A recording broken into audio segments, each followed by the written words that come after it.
am looking forward to week 5. I hope you're also looking forward to week 5 as well as the other weeks too, right? But throughout this program, it's important that we also, explain the objective. I think what I did at the beginning was to explain the scope. Now I want to speak about the objectives. So typically what we hope that at the end of this program, each participant will gain is that each participant will learn how to, position their business in the market. So that means you know how to give your business a competitive edge. What makes you develop what makes your business stand out, right? It's we usually call it the competitive edge. So you develop a competitive edge for your business. You also understand how to attract customers and make sales. So sometimes you hear a lot of people that have very beautiful brands complain that their sales either is not rising or they're not even able to make sales at all. So one of the things that we aim to generate from this program is to ensure that you understand how to attract customers and make sales. The third thing now is to get guidance on your financials. We have mentioned that there'll be financial planning in week 3. So you will learn how to get guidance on your financials and how to typically develop a business plan, right? I know that this is for people that want to scale up or people that are seeking investors. This part is crucial, right? And another thing that we hope that you'll be able to, gain at the end of this program is to discover the ways to access funding. Now you've learned how to put your books right. You've learned how to develop a business plan. We also want you to be able to access, fundings, right? Apart from, you selling and buying, which is typically how, you make revenue, you can also, scale up your business by attracting funding. So this is one of the things that, we hope that you gain. So, let me just, move typically to week 1 now. Let's talk about week 1. And we're going to be starting very, very strong. I'm so excited for the facilitators, that we have on ground.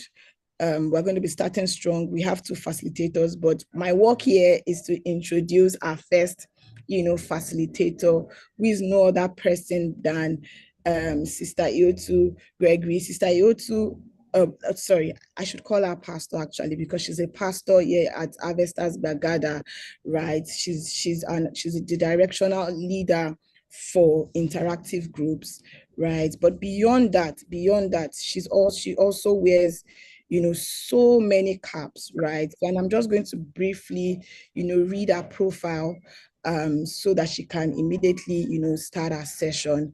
So Sister Iotu Eritosin Gregory is a people and system builder, catalyzing people into better versions of themselves and contributing immensely to the building of institutions and visionary leadership through her work as a coach, a consultant, conceptualizer, and community development advocate. She has advanced degree in creative enterprise, sustainable development, enterprise development. Please, I can't see because I'm trying to read the profile, but I hope we're already jamming our hands together virtually. We are sending all the lovely emojis as I read, this beautiful profile. She has advanced degrees in creative enterprise, sustainable development, enterprise development, goal success coaching, group coaching mastery, training and facilitation, amongst others. She has honed her skills in various aspects of business and development consulting. And she has a foray into the following industry. So it means that she has, given all that I've spoken about, she has worked in the following industries, right? She's worked in the business and management consulting industry. She's worked in the non-profit industry, the media and entertainment, creative industries, religious institutions. Our church, for example, is one which she has really, really impacted in. I have a number of testimonies from it too. So, that's just to re-echo that. She has an excellent portfolio from cross-functional and cross-team collaboration to stakeholder management. As a volunteer, she works with many platforms like Gemstone Leaders Institute and Enactors, as well as being a yearly fellow. Wow. Yes. She's a faculty member on Africa Franchise Institute and a consultant with Education Consulting and McFort Consulting. So that means she works with a number of consulting organizations too. She has a column titled Starting Your Startup. So you can see for those that, are just starting, she's going to be very instrumental to your business on MSME Africa's website. As an organizational developer, she started the Scratchboard Business Enterprise, TSB, for MSME development and startup incubation. All right, so without further ado, I would just like to call on on Pastor Iyotu. Thank you for everybody that clapped, right? I'm just going to call on her. And I know that this session will be extremely impactful. So let us, like I always say, when it's the beginning of a learning exercise, let us put away all the things that we know that we think that we know, right? And let's just come with an open mind to learn from, everybody from the two facilitators that will be here today, starting from Pastor Iyotu. Over to you, Ma. All right. All right. Hi, everyone. Good morning. Hope you can hear me. Can we do an audio check? Yes, I can hear you. Good morning. We can hear you. All right. Thank you. We can hear you. Good morning. All right. Thank you, everyone. It's so good to be here. It's such an honor to be here. And I want to thank Sister Mobola for that introduction. I was really praying she won't read the whole profile. It is quite long. I want to also thank Sister Chine for starting the meeting, right? But more than anything else, I want to thank God for this opportunity to be here to speak to you, to spend this time with you. We have like an hour plus, and I trust God that in that hour, we are going to learn, we're going to relearn, and we are going to unlearn. All right. So yes, let's thank our pastor, Pastor Maiwa Aguadi, that gave us this opportunity to do this program. We are very grateful to him. We thank God for Pastor Bolaji Dowa as well. Who is our father, who has given us the platform of harvesters to be able to all be here together this morning. And I know you're a changed life like I am, right? So I'm so happy to see all of you. My people that I recognize, those I do not recognize, everybody, God bless you. Thank you for being here.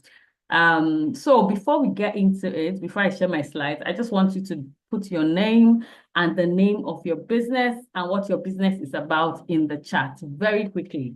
We have a few seconds to do this, right? So I want you to put your name, the name of your business, and just a one-liner. So for instance, my name is Ihotu Gregory. I am a business consultant. The name of my business is TSB Business Enterprise, right? So something that simple. Please make sure we know what your business is about. Please, host, mute everybody, and then I will unmute. Can you do that? I think there's a way.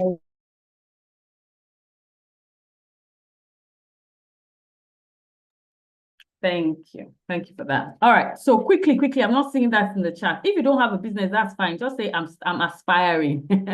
Right? I'm aspiring. If you don't have a business, put your name and say I'm aspiring. Right? But let's just know a bit of what your business is about. So, okay, I can see Busui. Thank you, Blessing. Thank you, Manuela. Thank you, Matilda. Oh, I love it. Skincare. Awesome. Fashion brand. Smart skill. Okay, I'm seeing someone that is maybe a consultant like me, I think. Yeah, that's good. Awesome. Faithful Mother Maybe Enterprise. Wow. Flavor Boss Bakes. Amazing. Amazing. Keep on going. Just keep posting it. Laundromat, very lucrative business in our times. You know, Zebra Studios. I see banana bread somewhere. I'm suddenly very hungry. All right. Let me see. Clean line. Good. The communications is here. Right? Technicians are here. Good. Awesome. Thank you so much for sharing all of that. All right. So I will start with this and then I'll share my slides. One of the biggest things, the greatest things you can do as a business owner, as an entrepreneur, as a business person is to learn from other people. That was the first thing I'll say. Learn from people who have gone ahead of you. right? And that's actually a Christian principle. Paul said it, follow me as I follow Christ. It means that there is something to gain in learning from people who have done it, in listening to people who have some knowledge and experience in what to do. So you coming here is a great step because you're coming to listen to people who consult or who own their own businesses or who have some kind of experience. Look, you might know a lot more than anybody here, but adding what we know to what you know is the way to move, is the way to just move your business from where it is to where it should be, right? So I want you to open your ears and be in a prophetic mood, right? Prophetic mood, we have prayed. What that means is that listen to the voice of God as we speak, because he's going to be using all the facilitators here, right? So that a word will come for your business. That's one of the things I want you to get from my session and from the session after me. A word for your business. And so that you write it down and say, I came for this training, I came for this incubation, and God said this to me. Not just what we say to you, and definitely you're going to get the manuals, you're going to get a worksheet, we're going to make this proper for you, right, at the end of 5 weeks. But be sensitive. We know what it means to be prophetic in Harvesters. We're a prophetic ministry. So I want to tell you that today we are all wearing our prophetic hats because we want to make sure that you hear the voice of God for your business. You know, there was a time I had a meeting with some of my leaders, retreat, and we're talking about, I'm sharing now, and we're talking about a few things, you know, for the business, for as per our retreats. You know, just give me a minute. I'll start from the first. Okay. Right? And one of them told me what the name of her business was. And immediately she told me, I just felt in my spirit, the name needs to change. Right? And I was wondering why. And the Holy Spirit was telling me that there is something in a name. There is something in a name. The name you bear. There is something in the name. Even the name of your business needs to be prophetic. There are businesses that I have been grooming to start that I haven't branded till today. I've just been brooding upon them and building them namelessly. Why? Because I'm waiting for the Holy Spirit to say, hey, this is the name of your business. This is what your business should be called. Because what your business is called is most likely what it will manifest. Can I say that again? What your business is called, and I don't mind some people just dropping some of the lines in the chats, just so that it's just reiterated, right? What your business is called is most likely what it will manifest. So you need to know what the Holy Spirit is saying about your business right from the beginning. What should your business do, right? And we'll talk about products and all that in another class. Right. So my name is Ihotu Gregory. I'm a coach, consultant, community development advocate, and connoisseur. What that means is that I have a few business. I'm a serial entrepreneur. I do a few things that will not be listed publicly. I'm also an author. I have 2 books published. I have 2 books that are going to be published soon. I believe that at the end of this session, we will make one of the books available to everyone here. I'll give everybody a gift of that book, the PDF version, of course. Right. And the book is called Smash Your Goals. It's my experience as a consultant working with businesses, right? And what I have experienced, what I've seen and how I've been able to help them. So I would love to give everyone here, I'll make at least 100 copies available. Sister Chine, please remind me so that we can make PDF copies, 100 copies available to well, 1 copy to the people in the WhatsApp group, then they can all download it and own it. All right. All right, so that's my gift to you for being here today. All right, God bless you. All right, so I want to play a video. Let me see, just. With Global, you've got the city at your fingertips. Got cravings? Order on Global. Running low on toiletries? Global's got you. Download. Please let me know if you can hear. And receive it in minutes. Yes, we can.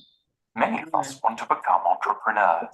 Starting your own business is one of the biggest dreams of our times. But how do you get to be an entrepreneur? Most of the advice focuses on the practicalities, writing a business plan, raising money, finding staff, marketing and PR. We'll go down a different route. In our eyes, at the heart of successful entrepreneurship lies something oddly more abstract: accurate insight into the causes of human unhappiness. To be an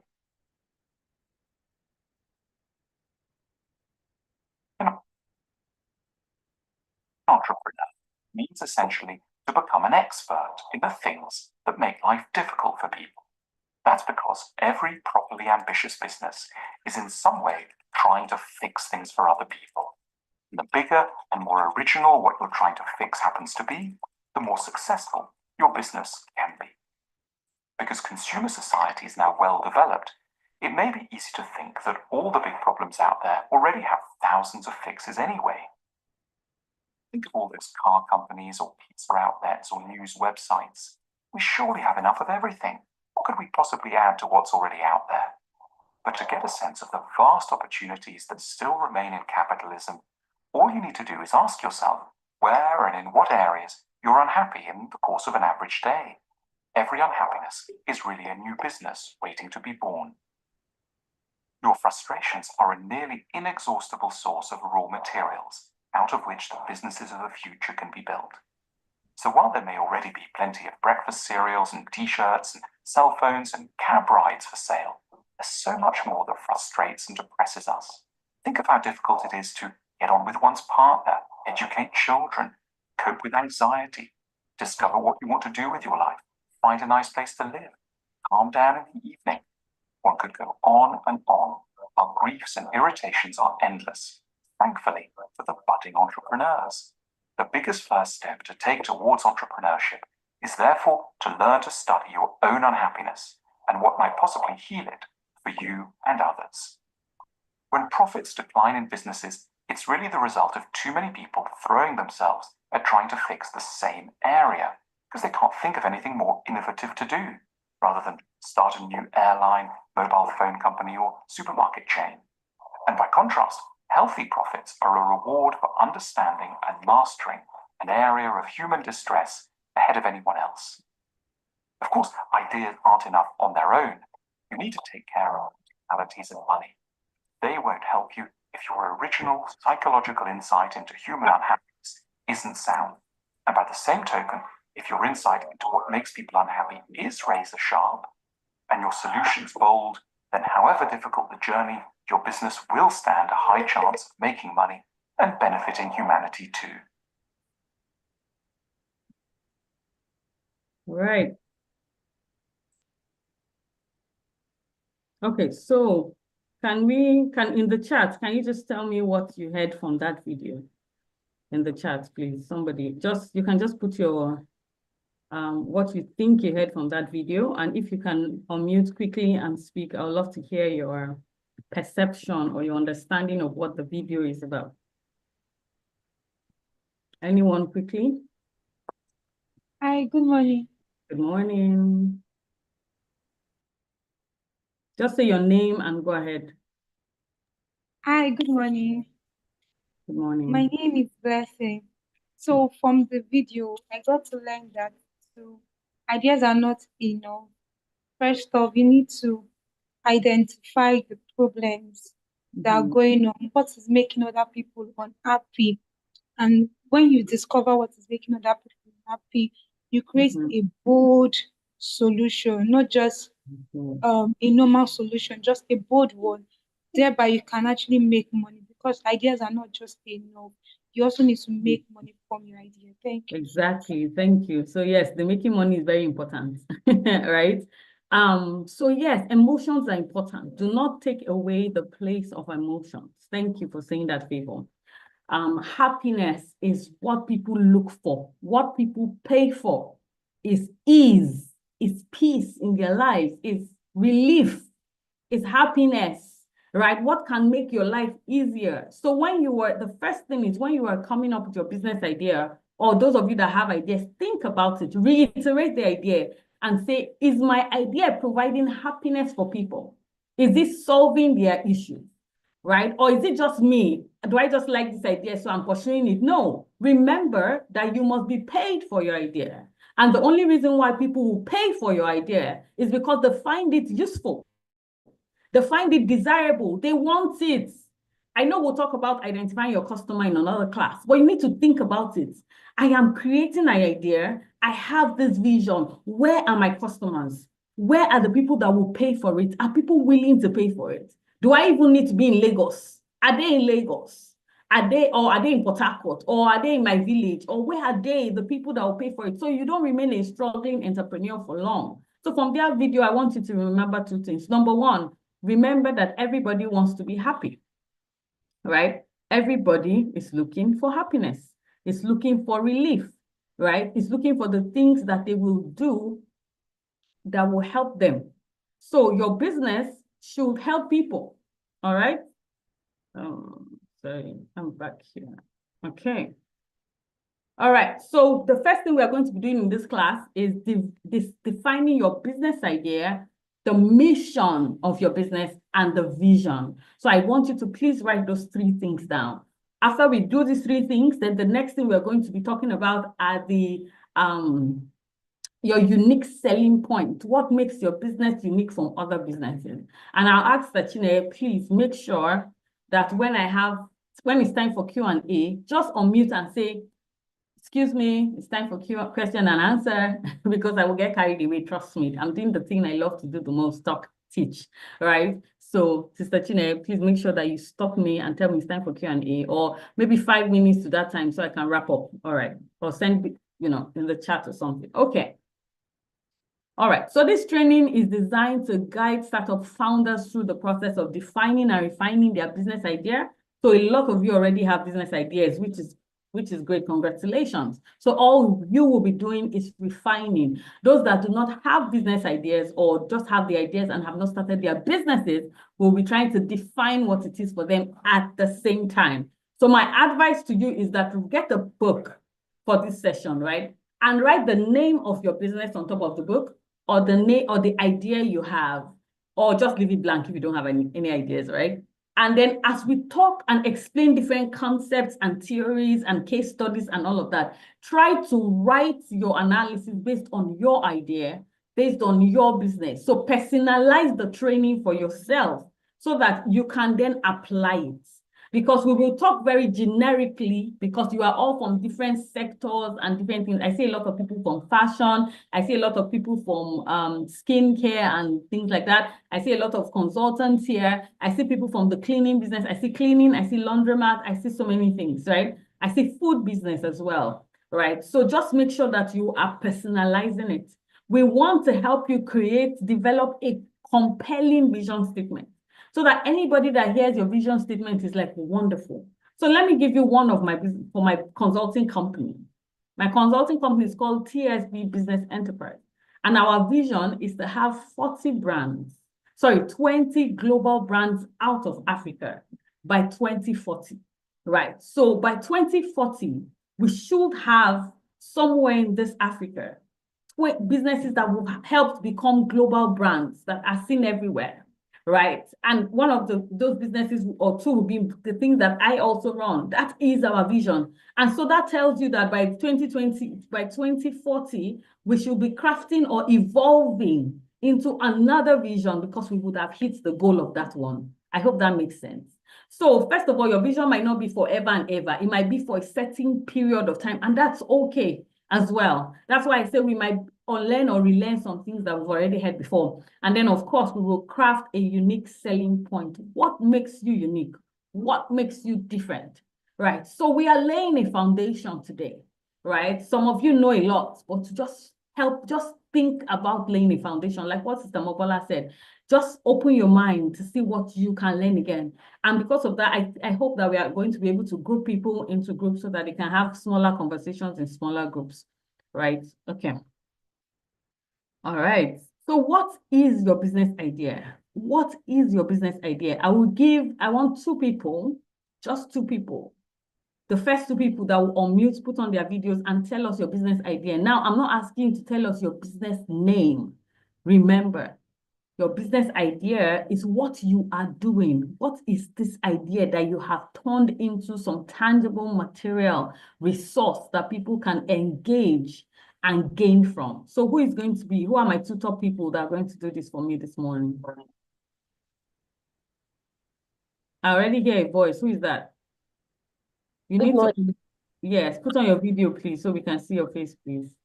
Okay. I hope you're able to. All right. Oh, I know that face. Okay, go ahead.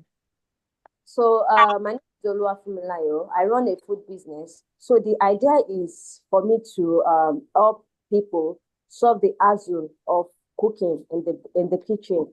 You know, because of the different professions we have in the country, some people find it a bit difficult after work coming back home to make their food themselves. So this is where our own service comes in. We help even those singles or married, like families or corporate organizations. We go to their places, make their food in the comfort of their home. Amazing. So they get to see what that is going into their food. And this also helps them to have food safety, because we are making food in their space. Oh, so it's not just really? Yes, we make it in their space. Like, we get all the ingredients and come and cook in their house. We take it to their place, we make the food and store up for them. So that's amazing. Let me tell you what's so amazing about this, right? What's amazing about this is that you are clear on your business idea. You are clear that the people I am servicing are people that are too busy to cook for themselves. Yes. Or are too tired to cook. That is the idea. It's not the food business they are running. Sis, you are running the ease business. Do you understand what I'm saying? Yes, you are providing ease for people. So when people ask you, what do you do? You say, I provide ease for people by giving them, by cooking their food and ensuring that they have food safety. I love it. Two things you are doing: providing ease for people that are very busy and food safety, which is critical. So when you're coining your business and creating your profile and doing your website and branding your business, remember the core thing is food safety. Everybody wants to hear about safety and sustainability right now. You know that. And then the fact that you're providing ease. Thank you so much for that. All right, next person. Who is the next person that is willing to share and open their videos? Okay. Hi. Hi, good morning. Good morning. Okay. Can you see me, Ma? Yes, I can. Please go ahead. Good morning, Ma, and good morning, everybody. My name is Conde Blessing. I'm a braider and a bridal hairstylist. I make braids for people, and I also make bridal hairs for clients, and I also produce bridal bun for minimalist clients. That is clients that don't want to patronize hairstylists and they don't want to pay more. So I produce bridal buns at cheaper rates. It's just for them to slick their hair to the back and pin it up, and to still give them a very beautiful look.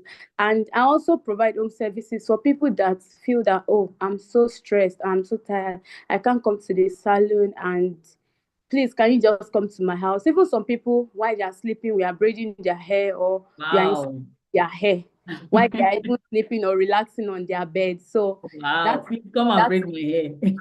I will come over. I love it.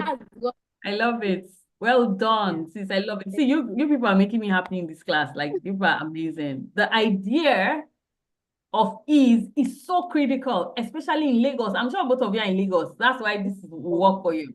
By the time people enter traffic to work and back, by the time they face their bosses and all those things, they are stressed.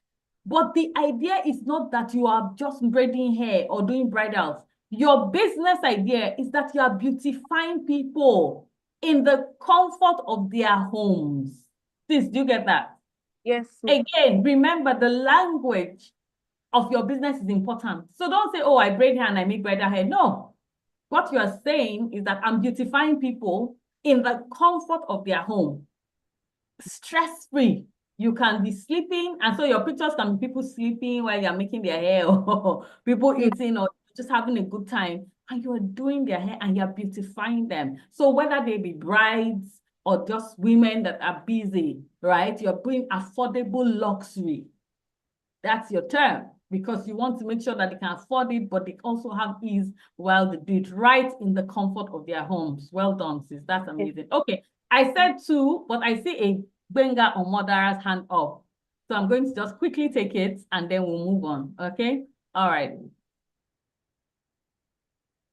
Okay, good morning, ma'am. Thank you. Good morning. Good morning. Okay, so again, I'll just paraphrase on this business idea. And so I'm not spilling the entire bean. Okay, so transportation lately in Nigeria is quite a difficult one. Let me say an expensive one, both to the driver and to the passenger.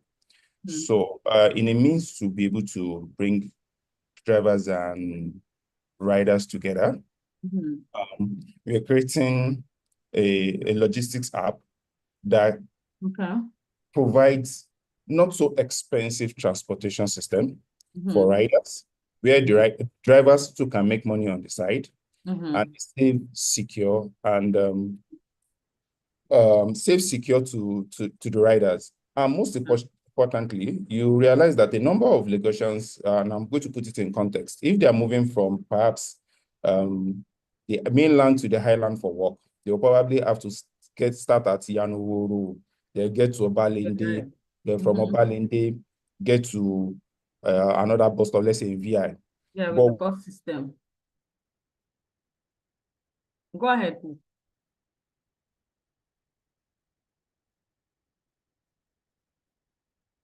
Hello, can everyone hear me? Because I think he froze. With the solution or the idea is that the driver will take you to your closest to your work environment. Yeah. So that's the business. Okay, so can you hear me? Because I think that it's freezing. Is it me that has a problem or is it you, the internet? We can hear you clearly, ma. Okay. All right. So just let me ask you a question. The app, what happens on the app? What do the customers do on your app? Do they fix their location and then the car comes to pick them from where they are and takes them to where they need to go, or what happens? So the customers will basically just select a bus stop where they are starting out from to where they are going, which is another bus stop. So it's going to be like a bus stop to bus stop matching algorithm that will. All right. Yes. So, but the car meets them at the bus stop or the bus? Yes, the car basically. So, or the drivers will meet them at the bus stop. How many people can you take at once? So depending on the size of your vehicle, so if you're using a saloon car, so it will just be 3 people. And if you're using like the likes of a Sehena, you might be taking about 7 persons. Then for buses, yeah, they can take up to 9 persons. So that means that the driver needs to be able to match bus stops properly so that he's able to fill his car right. So the driver needs to just set his own destination as well. So all the riders that are within that route, the driver will be able to service them. All right, that's really techy and brilliant. Yes. That's very brilliant. Well done. I think people will love it, especially because it sounds like it's going to be somewhere in between taking a regular bus and taking a regular cab, you know. So it's more affordable, just that it's not private. So just make sure that your security is done top notch, right? Because right now people are very weary of the kidnapping and all of that. But I think it's brilliant. I think it will work in a cosmopolitan community where a lot of people are in transit all the time and they want to still look as good as they woke up, they dressed up from their houses when they arrive in their offices. You know, I think that will work. So well done. Thank you for sharing that. All right. Okay. Let's go quickly to what we are talking about. So the business idea is the seed of your venture. What does that mean? The business idea is the first thought that you had when you wanted to start your business. It's the solution you talked about. If you've attended some programs, business programs, they'll tell you that your solution is either born out of your pain or your pleasure. What that means is that something just pains you about the society, something just worries you. So maybe Brogbenga, for instance, is just fed up with transportation issues, with the fact that buses won't come on time and things like that, and then the cabs are too expensive and all of that. And so out of that pain, he got this idea, right? Or somebody else would be like, oh my God, I just love traveling to the Maldives. Oh, I just love traveling to Seychelles. I just love holidays, but it's getting more and more expensive. So how about we create a luxury place within Nigeria so that we can continue to enjoy leisure and holiday? That's from your pleasure. Somebody else can say, food, I just love to eat.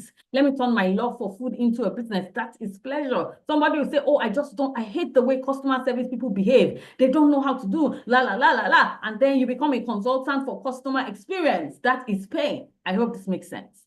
So that problem you are solving, that unique product you have, that innovative service you provide has to be born out of something. Why? Because that is the seed of your venture. And the reason we call it the seed is because as you reiterate your business, That means that every 3 to 6 months, as you go back to your business idea and try to rework that business idea and say, is this still working? Is my business still relevant? Has it gone obsolete because of the times and the seasons? All those things that you begin to do from time to time begins to evolve that seed into a seedling, into an ear of the corn, into a full product, into fruits. Fruits means that you start having other products and services coming out of the original idea. So that seed, which was your original business idea, needs to grow. That's what I'm saying. It needs to evolve into more things. You need to begin to do more products, come up with more services, things that we call low-hanging fruits of the business or minimum viable products. Write these terms down. We will answer them later, right? That's what it is. So there are 4 key elements that you need to consider when you are birthing your dream, birthing your vision, birthing your business. 4 key elements. Number 1, how unique is this idea, right? What makes my idea different from everybody else? That's why I have told all the people that have spoken, the first person I say, you're providing ease and food safety. You're not just cooking. You don't just have a food business. The second person, I said, you are providing affordable luxury, beauty in the comfort of my home. That's what makes your business unique, because what you are doing is you are cooking food, you are making hair. Everybody's doing that. But what are you putting on that thing that you're doing that differentiates it from everybody else? How are you speaking the language, describing it, that makes it unique? Think about this. Number 2, market need. Who needs this thing that you are talking about? Is there a need for it? There is something in consulting that we call the VAD principle, VAD, V-A-D principle, right? And I've taught it over and over and over again to entrepreneurs, because you cannot but know what the VAD principle is. And it is what answers your market need, and I'll try and add it in your manual. I didn't add it here. What that means is that your business has to be desirable. That's D. People need to want the business. People need to desire your product or your services. A means that it needs to be available to them every time they need it. Don't have those type of businesses that you work only Thursday, Friday, and Saturday. I see people do those things, and I'm wondering what is wrong with you, right? You provide food and you give people menu, and you say only Thursday, Friday, Saturday. Hey, you're not ready to grow the business. Yes, you can start that way. But after 3 months, you are still like that. After 6 months, you are still like that. You are not evolving. You are not growing to match the needs of your market. So what you are doing, is what you have, is it available? Or maybe it's even the product, the raw materials. I know a friend of mine sells jewelry, and she imports all her jewelry, and it worries me a little bit that she does. And I think I've mentioned it to her. Why? Because we have a lot of things that will affect her. That means she's dealing with the global markets. Things like policies can affect her business, right? Just policy change, saying that we are no more doing business with China, can destroy the business, right? Or she'll quickly start buying from US or South Africa or US or something, So you need to be careful about the things that are available to you. That's A. And then the last thing is viability. Everybody wants their business to be fruitful, to gain a life of itself. That's what you should be thinking about every day in your business. How is this business going to get to the point where it has its own life? It can pay me, I can go on holiday, I can hire people, it can do that. Viability. Desirable, available, and viable. That solves the market need for your business. What is the problem you are solving? Think about it. Write it and say, what is the problem I'm solving? Who can afford this problem? So that your pricing too can be right. Number 4, feasibility. Can you realistically execute it without involving the whole world, without running into debts, without needing everybody's help and assistance? Can you realistically execute this brilliant idea you want, the fullness of it? What will it take for you to be able to execute it? What are the resources that are involved in this execution? Financial, time, human. What will it cost you? Right? You need to know that from the get-go so that you know what you are subjecting yourself and your life to. Number 4, scalability is how will it scale?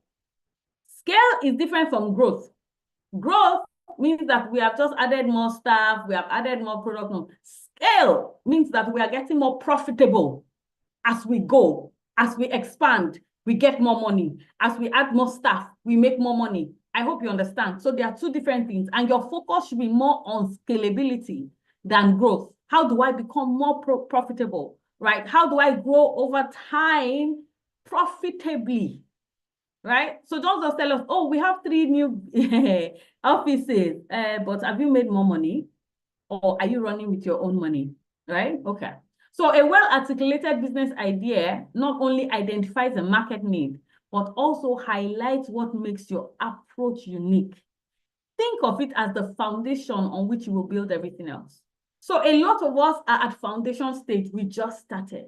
Now I want you to begin to think, how do I lay the building blocks, right? How do I begin to lay the building blocks on my business to help it scale and grow? All right.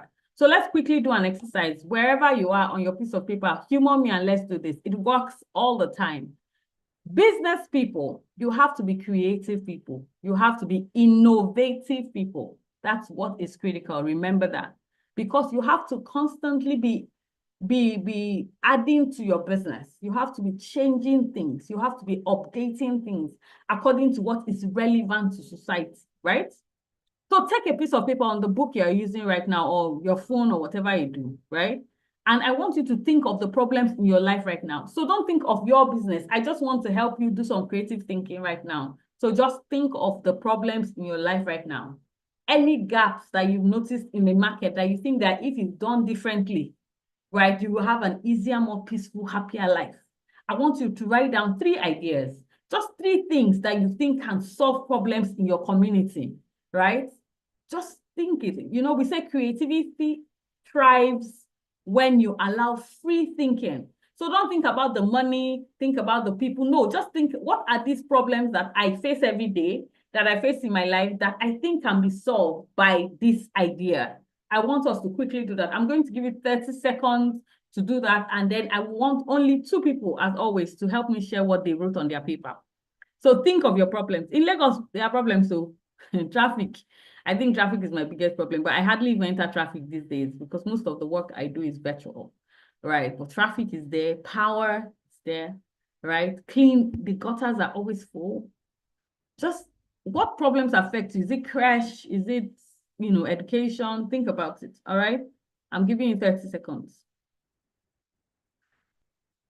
Creative ideas, anybody. All right, so 15 seconds to go. 14. 13. It's because of my time. I'm rushing you. Bear with me, okay? I need to rush you so that we can get as much in as possible before our time is up. 10, 9, 5, 3, 2.5, 1. All right. So who has an idea that they want to share with us? Something you wrote down. Any ideas you wrote down that can solve any kind of problems?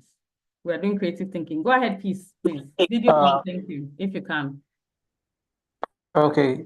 So for me, the issues I'm actually facing, or one issue I always face or tend to face, is I don't know what to eat. Like I have money, but I just don't know what to eat.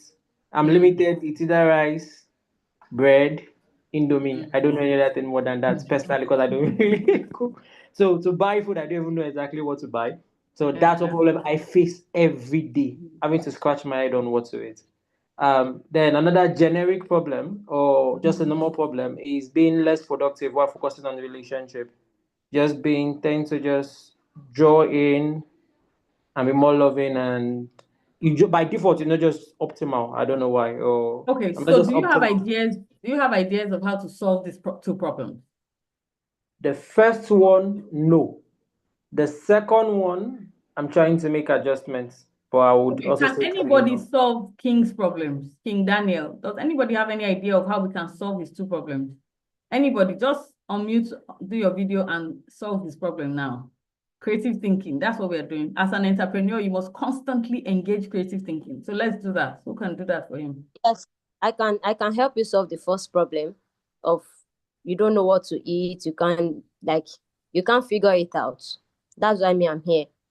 So I can How plan will you your solve meals. it? Yes, I can plan your meals for you on a weekly basis. Get it cooked. If you want it delivered, it's fine. If you want me to come to your place to do it myself and my team, it's fine. Awesome. See, for she you. has sold her market. All of you that are still quiet in this training, open your mouth and talk. All right. So what she said, what Oluwafumilayo said is, I can plan your meal for you. Simple. Just create a menu and a recipe, and he just not a recipe, sorry, a menu, and all he has to do is click on the menu, and his problems are solved. Okay, so we'll talk about your relationship issues later. Funsho, mute. Put on your video and speak, please. Okay, ma. Can you hear me now? Yes, please. So for the first problem you mentioned about the food issue, I think I'll go about it shortly because it's something I think is a problem I have myself in the sense that We can't hear you, please. Hold on. We can't hear you. It's muffled. So do you want to? Yes, I think it's better, but stop moving. Because sometimes when you move, the internet messes up. In fact, leave your video off and just speak. You can leave your video off and speak because your internet is not working well. Hello, are you there? Can you hear me now? Yes, we can. It's very low, but go ahead. Sorry, I'm trying to make it out. So Okay, you know what? Let's come back to you. Peace. We'll come back to you when you figure this out. Peace, go ahead, please. Okay. Okay, good morning, ma'am. Hi. So I wrote down 3 problems, and I think I thought about 2 solutions while just thinking about it. So I wrote down clogged up and smelly gutters in Lagos, walking in the sun to get to the bus stop, and selling furniture or properties when you're about to move apartment. So for the last one, selling properties and furniture, whatever, when you're moving, I currently am facing that because I'm trying to move from this space. There are declutter spaces, but it takes a long time to get them to come and check them out, then get somebody to come around. I was thinking if outside the country they have these sales where they have like yard sales and things like that. We don't have it in the country. I'm thinking about it now. It's something that can be possible instead of doing decluttering. The other one is clogged up and smelly gutters. So it may be capital intensive, but just talking about it now, I think starting out as a community project where people from the community come out to clean the gutters, and from there you scale to having a couple of people that help other communities clean up. Thank you. I have to move because of time. Thank you so much. Those are brilliant ideas. I agree. Community initiative works. Just have to push the community. And the second one, do your yard sale. Yard sale is not about any corporate plan. Just in front of your house, put out your things, put prices on them and sell them. Nobody will bother you, especially if you're in a well-organized estate and not exposed to where you have to deal with all these boys and things. All right. So brilliant ideas.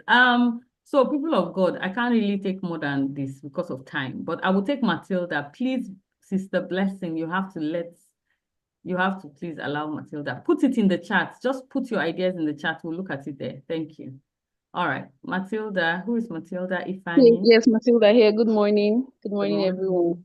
Morning. Yeah, so one of the problems I wrote down was extracurricular activities for children that are not yet in school, like toddlers. Okay. I have a toddler and she has a lot of energy. So so we try to play with her as much as we can, but then again, we need more facilities that have things like maybe ballet or taekwondo and stuff that they don't necessarily have to learn in school. Some of these things will require you to register a child in school. So like a play area or a play space for the kids to more of that. Yes, more of that. Yes, we do have 1 or 2 in some areas, but I stay on the mainland, so it's not so much on the mainland, as much as it is in some other parts. like music So are you schools talking as about, well. are you talking about provision of this outside the school setting? Yes, outside Okay. the school, like you don't have I to know like schools have have it. register the child in school Yeah, to make okay, the I child to get go and that. exert energy. Yes, All yes. right. So that's one of the things I wrote down. Then Okay. also healthy diet options for children. A lot of times it's mostly maybe noodles or some of this store-bought cereal, you know, and for some a neighbor of mine was complaining the other day that she can't get her kids to eat any other thing apart from noodles, you know. So like healthy diet options that has more fruits and veggies that will also look appealing for these children to, All you know, right. want to eat. Thank So you so those much. are the Thank you. problems that that I wrote down. Good. So can you see now how it's so easy for you to come up with issues? Just look at your life and look at what's happening to you and what you want. That makes it so easy for you to come up with ideas. So please do this all the time. I'm not saying start the business of the ideas when you do it. No, I'm just saying that do it for yourself to help your creative juices keep flowing. All right, so thank you, everyone. Let's move on quickly. Please put your ideas in the chat. Please, please, please. It might help some people who are here without ideas to understand what they can do to provide solutions. So please, I ask you to do all of that. So evaluating your business idea, number one, market viability. And I've explained that. Is there a demand for what you are selling? So just imagine, oh my God, there are things I love that I don't sell because of where I live. For instance, I schooled in the north, right? And I didn't grow up in Lagos. And there's something called kunu. I don't know how many people love kunu. That we drink a lot from my place, from where I'm from, and then in the north. And I love it. I make it all the time. But does that mean I should turn into a business in the middle of Lagos where I'm living? No. I know that people are always like, what is this? What is that? You know, so it won't be viable even though I like it. So think about it. Is there a demand for what you like? Number two, innovation. How is it different from existing solutions? So yes, it's a solution, but again, remember, it must be different. Differentiation, niche markets. Those are terms you must always have at the forefront of developing your business. Number three is what we call availability. What resources are required? Know those things that are required. So you are not taken by surprise. You're not shocked. Oh, I want to do Zobo business. Oh my God, is this how I'll be buying bottle all the time? What? You, of course. Are people going to come and drink the Zobo from your pot in the house? You must bottle it, right? I hope that makes sense. Then competitive landscape. Who are your competitors? Now, business has evolved. We are not looking at competitors like we're looking at them before. Hold on. Right? We are not looking at competitors like we're looking at them before. Now we look at competitors as people that help us understand our niche and our differentiation better. Right. So for instance, I have a Zobo business, right? And many people don't know it's me, but it's a Zobo business that is mine, right? And when I buy other people's Zobo all the time, why? Because I want to taste it. I want to know whether it's better than mine. I want to know what else they added because my senses, my taste buds has improved so much since I started this business. So when I taste it, I'm like, they did this better. Oh, I like the fact that, oh, if I add more vanilla, oh, if I do this, I'm learning. So those people are called competition because you are learning from them. All right? Okay. Admin, can you help me put Matilda's hands down? You know, if you can. Okay, okay, thank you. Yeah, where are we? Okay, so let's talk about some frameworks that you should always have before you as a business owner. Number one is the SWOT analysis. What is SWOT? Strengths, weaknesses, opportunities, and threats. And I need you to draw up that thing in your notebook right now, right? I need you to draw up that analysis for yourself, right? Strengths, just create like a box. Strengths, weaknesses, opportunities, and threats, right? Because they all align. Your strengths are the things that are not your weaknesses. That's why they're your strengths as a business owner. Your opportunities are the things that do not threaten your business. So that's why they are that same way. But also your strengths are the things that help you create opportunities. That's why opportunities is below strengths. And then your weaknesses are the things that then ultimately threaten your business. Does that make sense? I'm trying to define it for you. Let me say it again. All right. And please, this video is being recorded and we'll send a YouTube link for you to be able to rewatch it. So let me say this again. Number one, you create a box, 4 boxes, like my beautiful faces here. You have your strengths, You have your weaknesses, you have your opportunities, and you have your threats. What are your strengths? Your strengths are the things that you already are good at.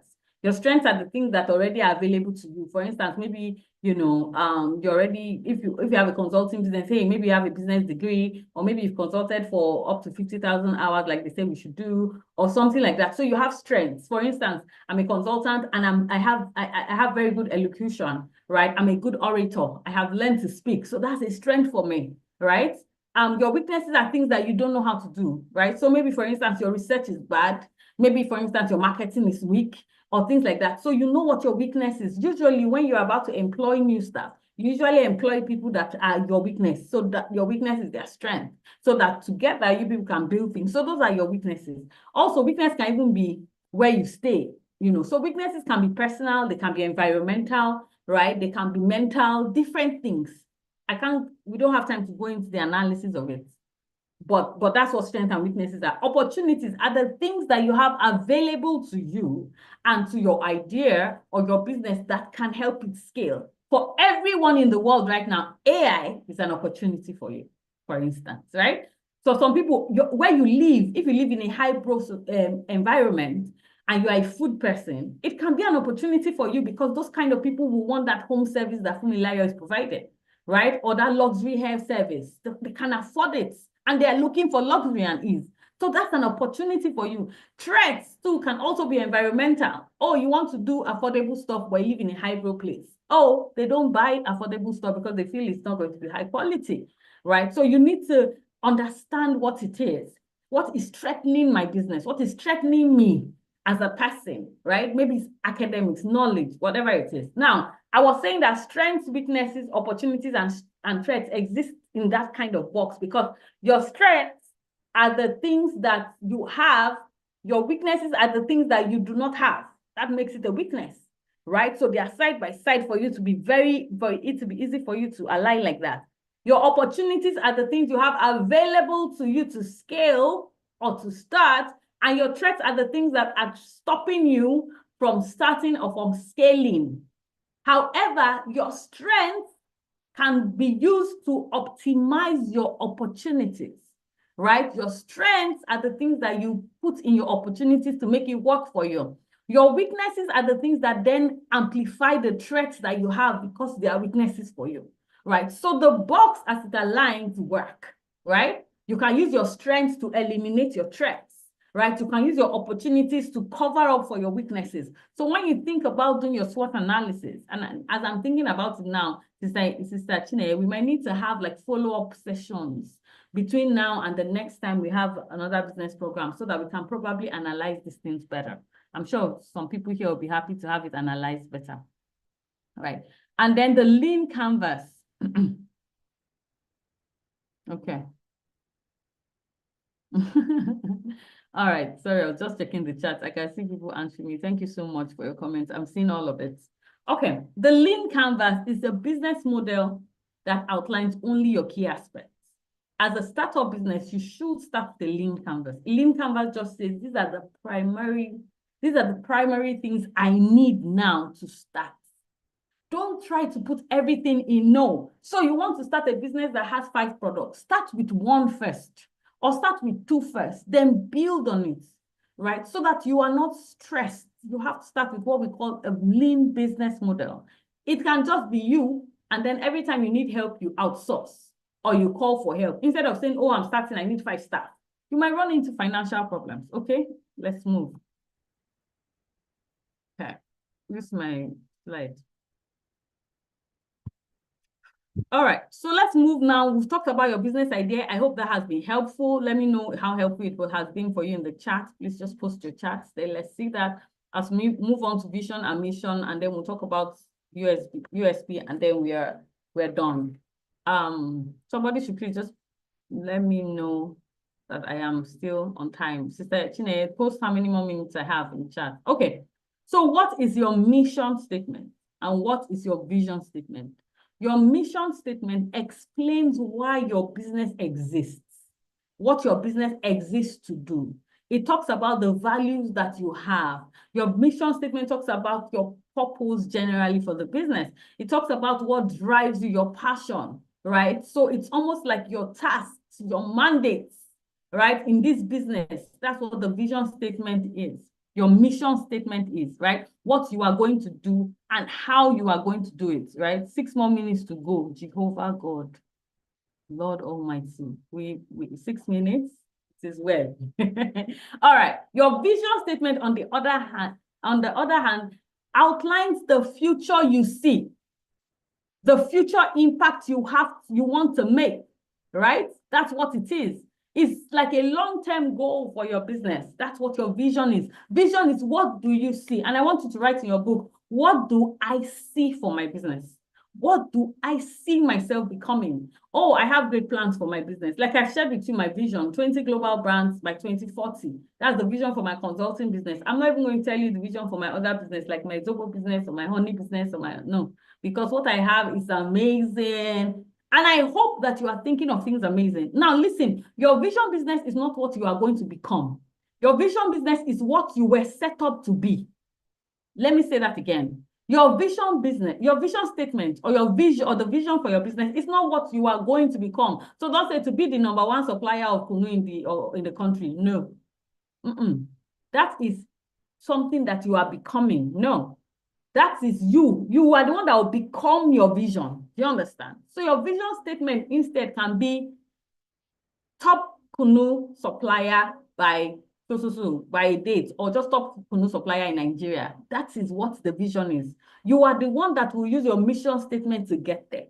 Does that make sense? So your vision is what you see. You must see something. You must see something. The Bible says, write the vision and make it plain that those that see it will run with it. So if people see my vision, oh, top Kunu supplier by 2010, sorry, 2010 is past, by 2030, all right, that's a vision. Or just top Kunu, high quality, excellent Kunu in Western Nigeria, something like that, all right? Anybody that comes to work with me or sees my vision says they have expectations. They expect us to do some kind of thing. Our packaging has to be right. Our taste has to be premium. The expectations of your business is born out of your vision. So what do you see? What do you see about your business? A lot of us have problems with our business because we are not seeing well. We are not seeing well. It's not clear. Your vision is not clear. You are just doing it to make ends meet. Oh, if I said this one, I can make 100K every month. Oh yeah, maybe they do more. We need money. Everybody needs 4 sources of income. These are my sources, my dear. You will not last long in the business. I have run a business without vision before, and it did not last. After 2 or 3 years, it died. Why? Because there is no destination. It's not going anywhere. It's like a vehicle. You start your car and say, I'm going, and you are going, and you are going, and you keep going. Hello, where are you going? Your vision tells us where you are going. What is it you are building, right? And your mission is how you will get to that destination. So what are the key differences? Listen, mission focuses on the present. What am I doing tomorrow? What am I doing next week? What am I doing next month? You set goals according to this mission that helps you move, but your vision focuses on the future. It's the future you are becoming. Listen, your vision is the future you are becoming. All right, let's move because I have small time. All right. So your mission statement is the backbone of your business. Why? It's the vehicle that you use. So what's my mission statement? And let's go back to our Kunu business, because I don't think anybody's doing Kunu business here. So it's a good example to use. Right. Mission of Kunu is to provide a nutritious, refreshing drinks for people every time they feel thirsty. So what does that tell me? Because that is my mission. That means that I have to be available in the right locations at the right time for people to be able to pick that drink up, right? So it becomes the backbone of my business. It's what drives me to where my vision is. All right, I'm going to just move. All right, so real world examples. Google's mission is to organize the world's information and make it universally accessible and useful. And they are doing that. That's why you say, oh, you don't say, let me search for it online. No, you say, let me Google it. Even if you are not using Google as your search engine, maybe you're using Bing, maybe you're using Yahoo or something, but you say, oh, let me Google it. Why? Because Google is optimizing their mission statement. Or listen to Tesla. To create the most compelling car company of the 21st century by accelerating the world's transition to electric vehicles. Why? It is clear. Their vision is electric vehicle. But how do we get to the electric vehicle as our vision is to create the compelling company in the 21st century. They are not talking about the 22nd. They are focused here, right? Let's move. So listen to Apple. Apple's mission is to bring the best user experience to its customers, and they are doing that. If you use an Apple or an iPhone, you will understand it, that there are so many things you don't encounter that you will encounter using an Android. That's why people stick with Apple. It's just a better user experience most of the time, right? Look at Microsoft to help people and businesses throughout the world realize their full potential. It sounds broad, but what they are saying is that engage with us. Engage with Microsoft in different ways, whether our iOS or our search engine or our AI. And if you're not using Copilot, you should be, right? It's amazing. That's an AI tool, right? Those statements are very clear, right? So think about it. Your vision statement must resonate with you. Your vision statement must resonate with you. It must be something that if I wake you up, you will tell me, this is where we are going with this business. This is what I'm doing with this business. We're going to be international in 5 years. You know, I was talking to one of my pastors, one of the leaders under me, and he asked me, what's your 5-year vision? I say, man, if I tell you, you can't sleep at night. I can tell you 3 years, but to tell you 5 years, it will hard. You will not sleep, right? So listen, to draft your vision statement, to draft your mission statement, identify the core problem you're solving and highlight the values that drive your business. You can take pictures of this because I'm moving very fast now, right? What problem are you solving? So your vision statement will read, our mission is to solve a specific problem by what is the approach and the unique value you're providing, ensuring that your core values and your promise is refreshing like Coca-Cola. But how do you get to refreshing? That's what the mission is. I'm so sorry, I'm rushing. I'm so sorry. We took too much time chatting. Vision statement. Imagine the long-term effect of your work. What happens at the end, right? Like the nonprofit I manage, I run. What's our vision? Enhance a community of a community of resourceful women, paying it forward and enhancing the lives of vulnerable women. That's where we are headed. That's the vision, right? So if you're writing your vision, see it again. Our vision is to create a future where achieve a goal. So you put that in there. Transforming what industry, what sector, what community is it domicile? Is your business domicile by key impact? How, right? Take a picture of this, but you'll get the slides anyway, but just take it. So we don't have 10 minutes, but make sure you take some time out to think through your vision. What am I doing with this business? How, and your mission, how am I getting to this point, right? So that it is very clear and authentic to you. And if you need help, find people that have posted their business and things here that in your similar industry or career and buzz them. Don't worry, we are going to put you in mentorship groups. I hope you've been told, so that you have people in your similar business and space so that you can brainstorm together and help each other, right? So let's do a quick recap. The business idea emphasizes your idea, what you want to do. And your vision and mission just shows everybody where you are headed, right? Where you're headed with your business, all right? So unique selling point, please, I asked for 3 minutes to just do this. Please, I know that I'm beyond my time, and please just check that the facilitator is around, the second facilitator. Please, if you have questions, put them in the chat now, because I will just look at the questions and infuse them. All right, unique selling point. You must have a compelling and differentiating value. I've been saying that all morning, so I'm going to tell you how right now, okay? A unique selling point is what makes your business stand out. So I want you to see that word and I want you to write it down, stand out. The next word I want you to write is appeal, right? How do I stand out in the market and how do I appeal to my target market? Write those questions out so that you can answer it for yourself. How do I stand out from everybody else doing stuff? Is it my branding? Is it my packaging? Is it my quality? Is it my location? How do I stand out? And how do I appeal to the people that will buy from me? How do I appeal to them? Do I use business cards? Do I use advertisement? Do I use social media? How do I appeal to them? Do I always have freebies, right?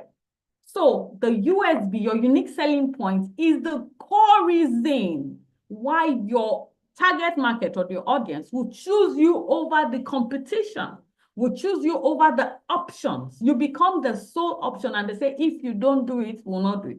Like me now, some people don't let me sleep at night because of Zobo. One or two of them is inside this room right now. right? When are you making? Oh, it's only on I'm drinking now. That kind of thing. Why? Because we have taken time to craft it so that we are the choice. You have to become the choice, right? Over everybody else, right? So these are examples, and I'm just going to talk about Adidas because we probably all know Adidas. Adidas started from his mother's washroom. And from there, because he was focused, he knew what he wanted, and he created a unique brand of sports shoes, a way they look, 3 lines always, mixing matching colors. There is a specific way Adidas is that when you see it, you know it's Adidas. That attracted a certain kind of people to him, and his business became world-class. So why does your business need a strong USB, right? Because your strong USB creates customer loyalty. They will insist that it must be you. Familiar. They will say you must be the one to cook for me. If not, we'll be hungry. We'll go die here if you don't come and cook. It's happening to me already, right? People say if you don't be the one to give me honey, my father is waiting for you. They start threatening me with their parents, right? And with their companies. We can't cook food in our hotel anymore because we've not provided honey, right? That kind of thing. It drives your customer acquisition. It drives you growing because you become so unique that the customers choose you above everything else, okay? So how do you get unique market research? Identify your customer pain point so that you can provide that solution to them. Remember, we talked about this before, right? And then your differentiation. So you do your SWOT analysis and PESTLE. I want you to write it, SWOT and PESTLE. PESTLE is P-E-S-T-L-E. You will Google it. Please go and do this one by Google because I can't teach you in this class, right? Google it. But don't worry, when you get your manual, a lot of these things will be properly explained. You have some links to videos that you can watch that can help you learn more because we have amazing people here that are in the team that are going to ensure that you have a great manual to work with. So remember, you must have your research done. You must know what your customers' pain points are so that you are solving their pain. And then you must be different, unique from everybody else. Okay? All right. All right. So crafting your USP. How do we craft this USP? Number 1, key elements. Uh-oh. Sorry, it's like I can't go back. Okay. How do you craft? Number 1, what are the elements you will put in that statement that will make you different? Well, I don't really like affordable luxury, but some of you might need to put it. Food safety, ease, leisure, fast. You know, all those adjectives that will catch people's attention, begin to look for it, that will be good for your business, right? For my honey business, I say pure, natural, pure nature's goodness. Because why? People want to make sure the honey is pure, it's not dirty. They want to make sure it's natural and organic. They want to also make sure that it's good for them, nutritious, full nutrient content, right? Then your messages across all platforms. And I'm excited about your marketing class, which is next week, because you will see it. They will teach you the branding and the marketing. Your messaging across all platforms has to be the same, consistent. And remember your emotional appeal, making people happy. Important, all right? So again, in filling out your unique selling point, and this is the last thing I'll say, is remember these 4 questions. Number 1, what is the biggest problem I am trying to solve as a business person? Who is my target audience? Who is my target audience? What is my unique approach? Like, how am I approaching this business? How am I approaching this thing uniquely? And how do I differ? What makes me different from my competitors? All right, so that's it from me. I know I've overshot my time by a few minutes. Let me see. I can't see any questions, though. You guys are good. Yes, facilitator is here. Awesome. Are you guys good? No questions? Okay, you know what we'll do because of our time and because our facilitator is here. You can send me an email privately. startupmidwife@gmail.com is on your screen, right? Or you can follow me on Instagram. Please follow me on Instagram. I'm publicly begging. There's no shame in it. Follow me on Instagram. You learn more about business, about packaging, goal setting, and things like that. My name on Instagram is Ihotu Eritosin Gregory, or somebody can put my Instagram link, anybody that follows me in the chat. It's Ihotu EG. So Ihotu, I-H-O-T-U, EG, right? And please, if you are in the WhatsApp group, more information will be shared to you. So what you can do is you can No, join the WhatsApp group. Make sure you join the WhatsApp group. Sister Chine, can you please put the link to the WhatsApp group for the participants to join? We will not send it to your email because just the email we sent today, about 9 emails have bounced. So that means 9 of you, there's something wrong with the email, right? So what you will do is join the group so that we can post the slides to you in the WhatsApp group to ensure that you join it. So please, everybody, I saw 95 of us here at some point, 99 now. Please join the WhatsApp group. Please put the link to the WhatsApp group, so that they can all join for those who are not here. And we'll have that. So thank you very much. No questions for me. God bless you. Yes, I see Omar. Thank you for dropping that. I hope it was good. Please, if it was good, just tell me how good it was in the chat as I log off now and I bring up Sister Chineye. Thank you. God bless you.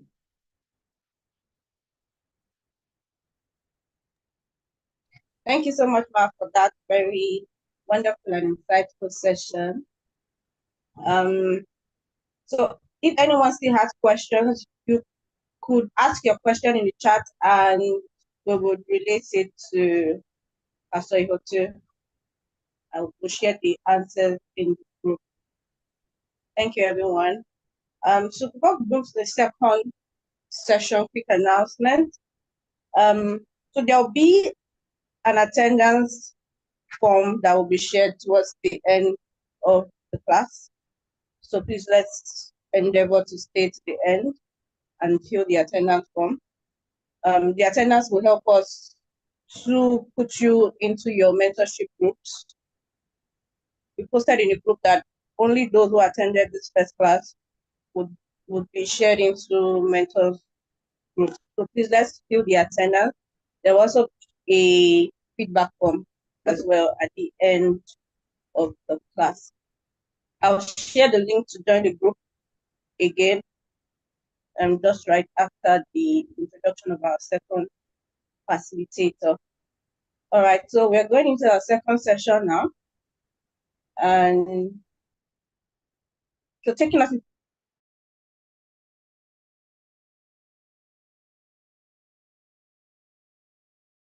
with in our second session is Mr. Rotimi Eitayo. He's a dynamic strategist, speaker, and learning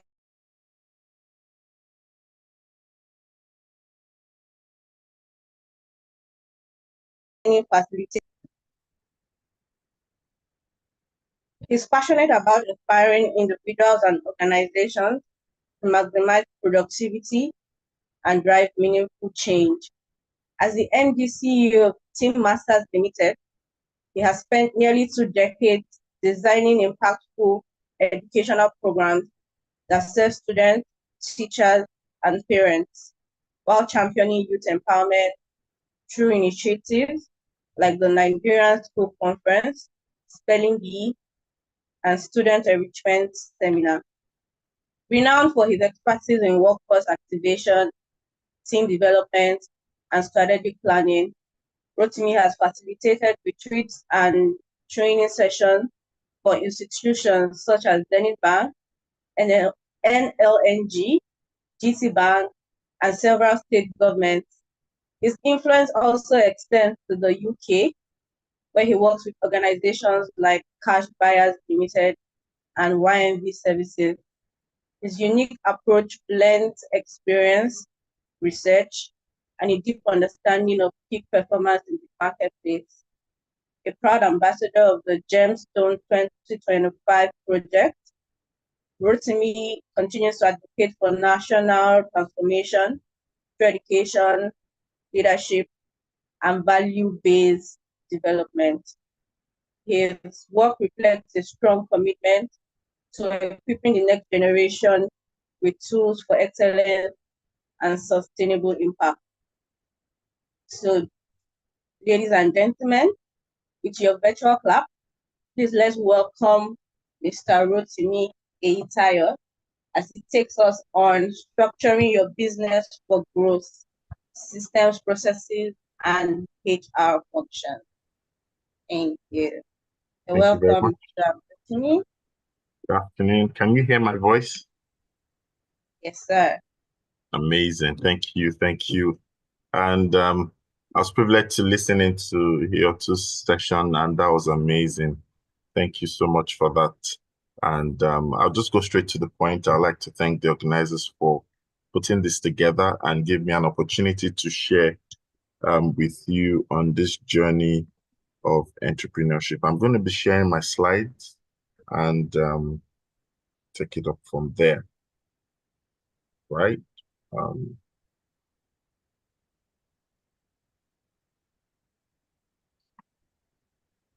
Okay. Just tell me if you could see my slides.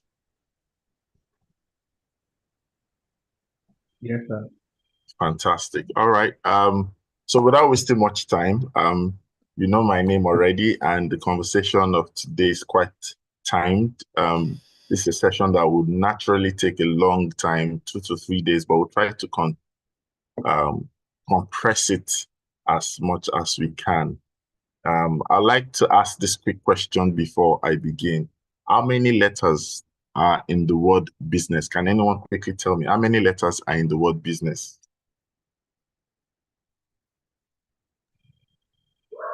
8, sir. 8. Fantastic. 8 letters. Okay. I'm not giving it any price, but let me 5. ask. We have 5 letters. 5 letters. 5 5 letters. in business. Yes. Actually, 6. Are you sure? Actually, 6. Yes. Yeah, 6. There are 5 letters. Okay, no, we have 6 letters. Okay. 6 letters. Okay. How many letters do you have in the word money?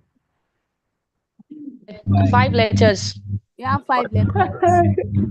How many letters do you have in the word growth? 6 letters. 6 letters. Final answer? 6. Yeah, 6. Growth. Phone a friend. 6. All right. Okay. So that was just to engage us. If you're ready, just type ready so that I can get started. I'd like to see you type ready in the comment section so we can get started. So first, fast fingers, ready. Type ready so we get started. Amazing. Thank you, Mary. Thank you, Dominica. Thank you, Titilayo, Kemi, Eunice, Miriam. Thank you very much. Thank you, Treasure. Thank you, Esther. All right. Fantastic. Structuring your business for growth. And then the special focus will be on systems, processes, and people. I'd like you to understand that businesses actually, whatever the sector that you might be finding your business thriving in or that you're about to go into, you need to realize that businesses are actually meant to be designed for success, you know. And in trying to make people understand this, I'm going to break this into some bite-sized context, right? I like to start by getting us to almost come into contact the real meaning of the word hustle. I would like to ask anyone in their own words, without looking at the dictionary, what would you call hustle? Or in your own words, what would you consider hustle? Miriam, thank you.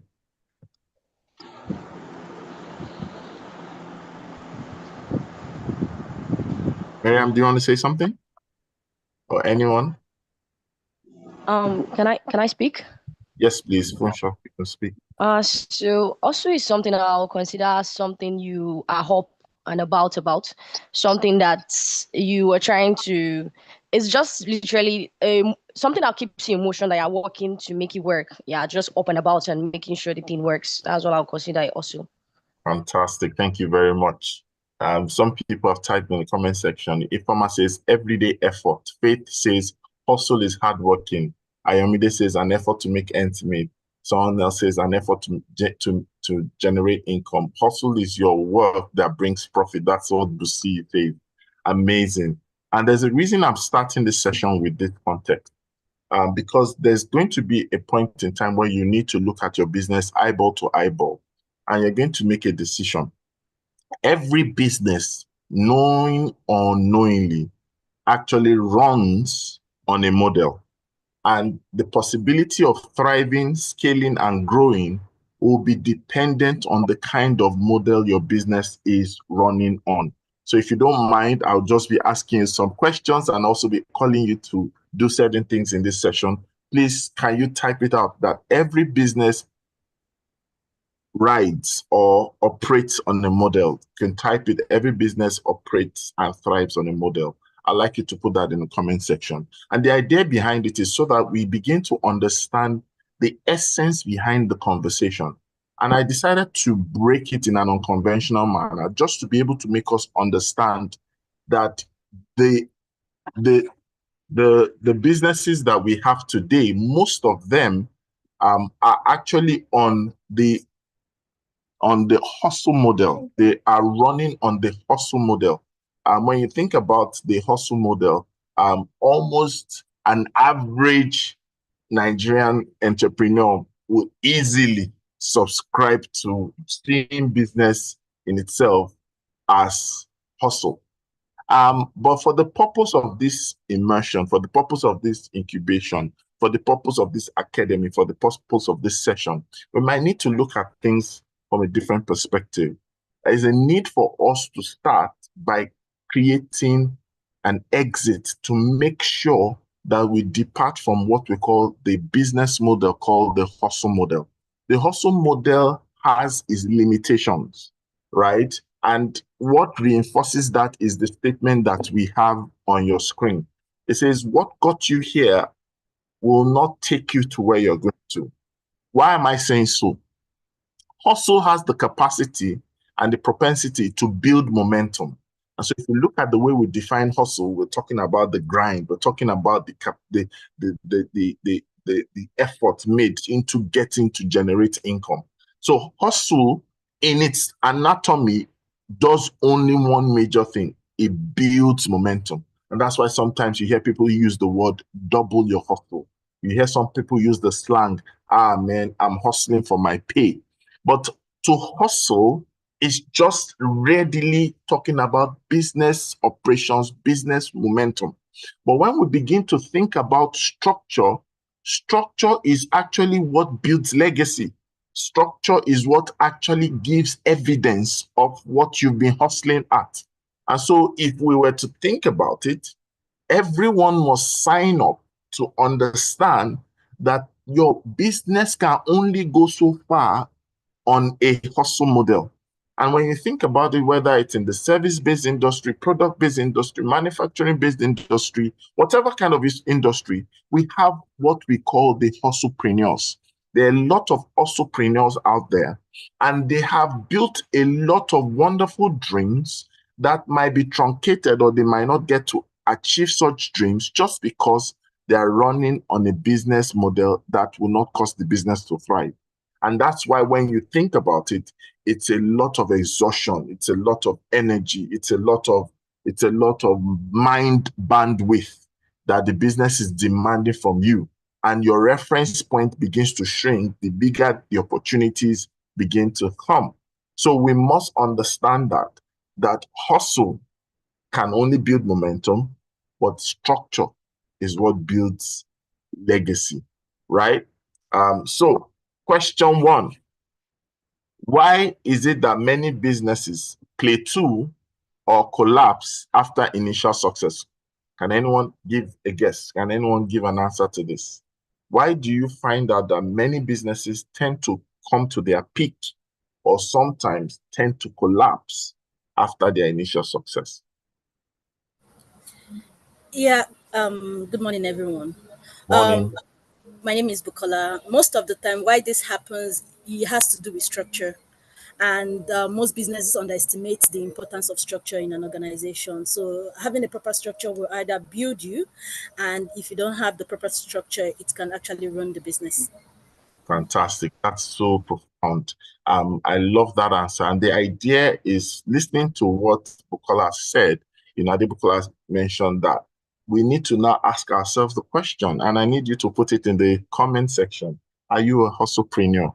Right? Because a lot of us actually have gotten names for our business. We've gotten designs and logos. Sometimes we've gotten the theatrics, the look and feel of what looks like, oh, this is a structured enterprise. But the question is, you that you are bearing the vision, you that you are running the business, are you a hustlepreneur? A hustlepreneur actually is an individual or a group of collective individuals who actually are up and about the business without structure in sight, without structure being instituted. They are the people who have put too much emphasis and investment on hustle, emphasis and investment on momentum. And momentum is like a wave. It comes, it goes. Sometimes not too predictable. It has its high tide, it has its low tide. So the question is this: are you a hustlepreneur? Jennifer is asking, but Jennifer, have you answered? Jennifer, I'd like you to answer. Are you an hustlepreneur? Everyone should answer. Are you a hustlepreneur? Because it's a moment of reflection that while we're running and trying to get by, we need to be sure if we are hustlepreneurs or not, right? So let's move on to consolidate on what we've heard. The reason a lot of businesses fail, or the reason a lot of businesses run to a point of plateau. A plateau is when you get almost to your ceiling. You can't seem to go further. You can't seem to go farther. And the reason is called the founder dependency,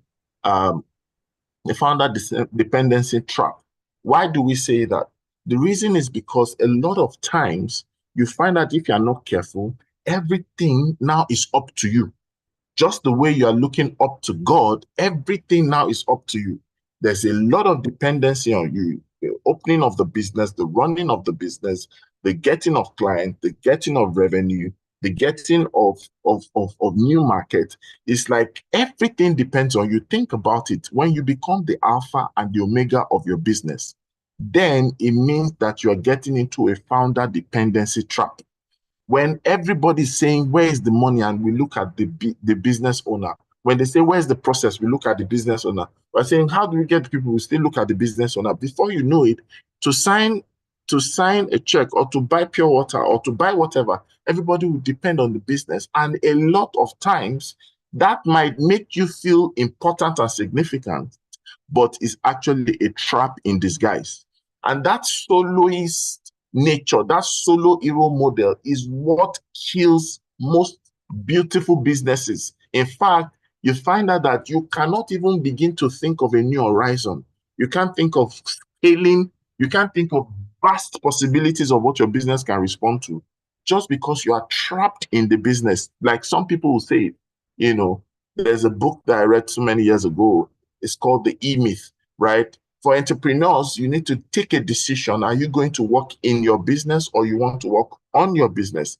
When you are seeing yourself as a founder working in your business, it means you've not had enough time to now become very strategic, to start thinking about what you need to do for the business to rise and to thrive beyond its original state. Let me take your mind back to when a woman puts to bed, right? The doctor will announce and say, congratulations, you've just got delivered of maybe a boy, a bouncing baby boy, as some people say it, and things like that. Now, the joy of a newborn is always a lot when we see that, oh, this is just 2 weeks old, 3 weeks old, 1 month, and all that.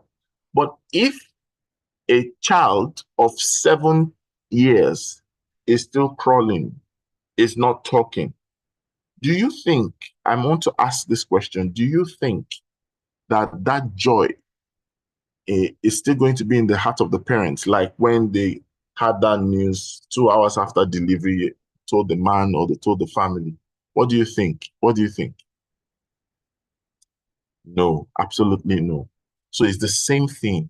The joy of thinking of an idea, spotting a gap in the economy, looking at an opportunity, the joy of conceptualizing your business, the joy of finding a need that you want to fill, right? That joy will begin to deplete the moment you are not able to translate the newborn baby business into a toddler business, into an adolescent, into a teenager, and the likes. The truth about it is, if your business is not growing, then it means your business is likely to be dying. There are no middle grounds in this situation. You're either growing or dying in your business. And this is very important, that we must make up our mind to check very well if we're actually under what we call the founder dependency trap. If you find yourself in such situation, scaling your business will be very, very difficult for you. And in business, we need to understand that real growth actually is what we should be pursuing. And what is real growth?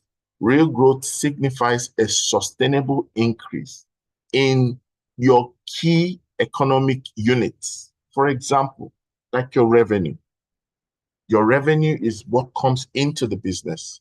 Do you have significant or sustained increase in that? Is money coming in continuously, right? And then your customer base, are you growing your customer base? So yes, you might have money coming in consistently, but it might still be just the two people buying from you, your mom and your dad. That means that customer base is not growing. It's probably static or shrinking, right? So there's a point in time when you now begin to look at real growth in business and now see that growth actually has multiple dimensions. I want you to write it down that your business growth has multiple dimensions, because a lot of us, we have the perspective that business growth is just one-sided. It just means money. No, business growth is not just money, right? Revenue is important. You need to have consistent increase in that area, but your customer base is also important, right? Okay, your customer base is important, right? And then apart from the customer base, you need to, you need to also understand, are you having production capacity? And this is something that most times will always happen to almost every one of us. I've experienced it. Sometimes I still experience it, where you find out that now you're breaking into higher customer base, you're breaking into higher customer potential, you're having the potential of increase in revenue, but your capacity seems to be at a cap and a level. If you've ever used electrical appliances, for example, in this part of the world, we're familiar with generators. Generators have what you call capacity, or sometimes you use the word kVA. To convert the capacity of a generator, you could tell that a generator that is a 10 kVA generator might not be able to do much more than a 20 kVA generator, 40 kVA generator, 100 kVA generator.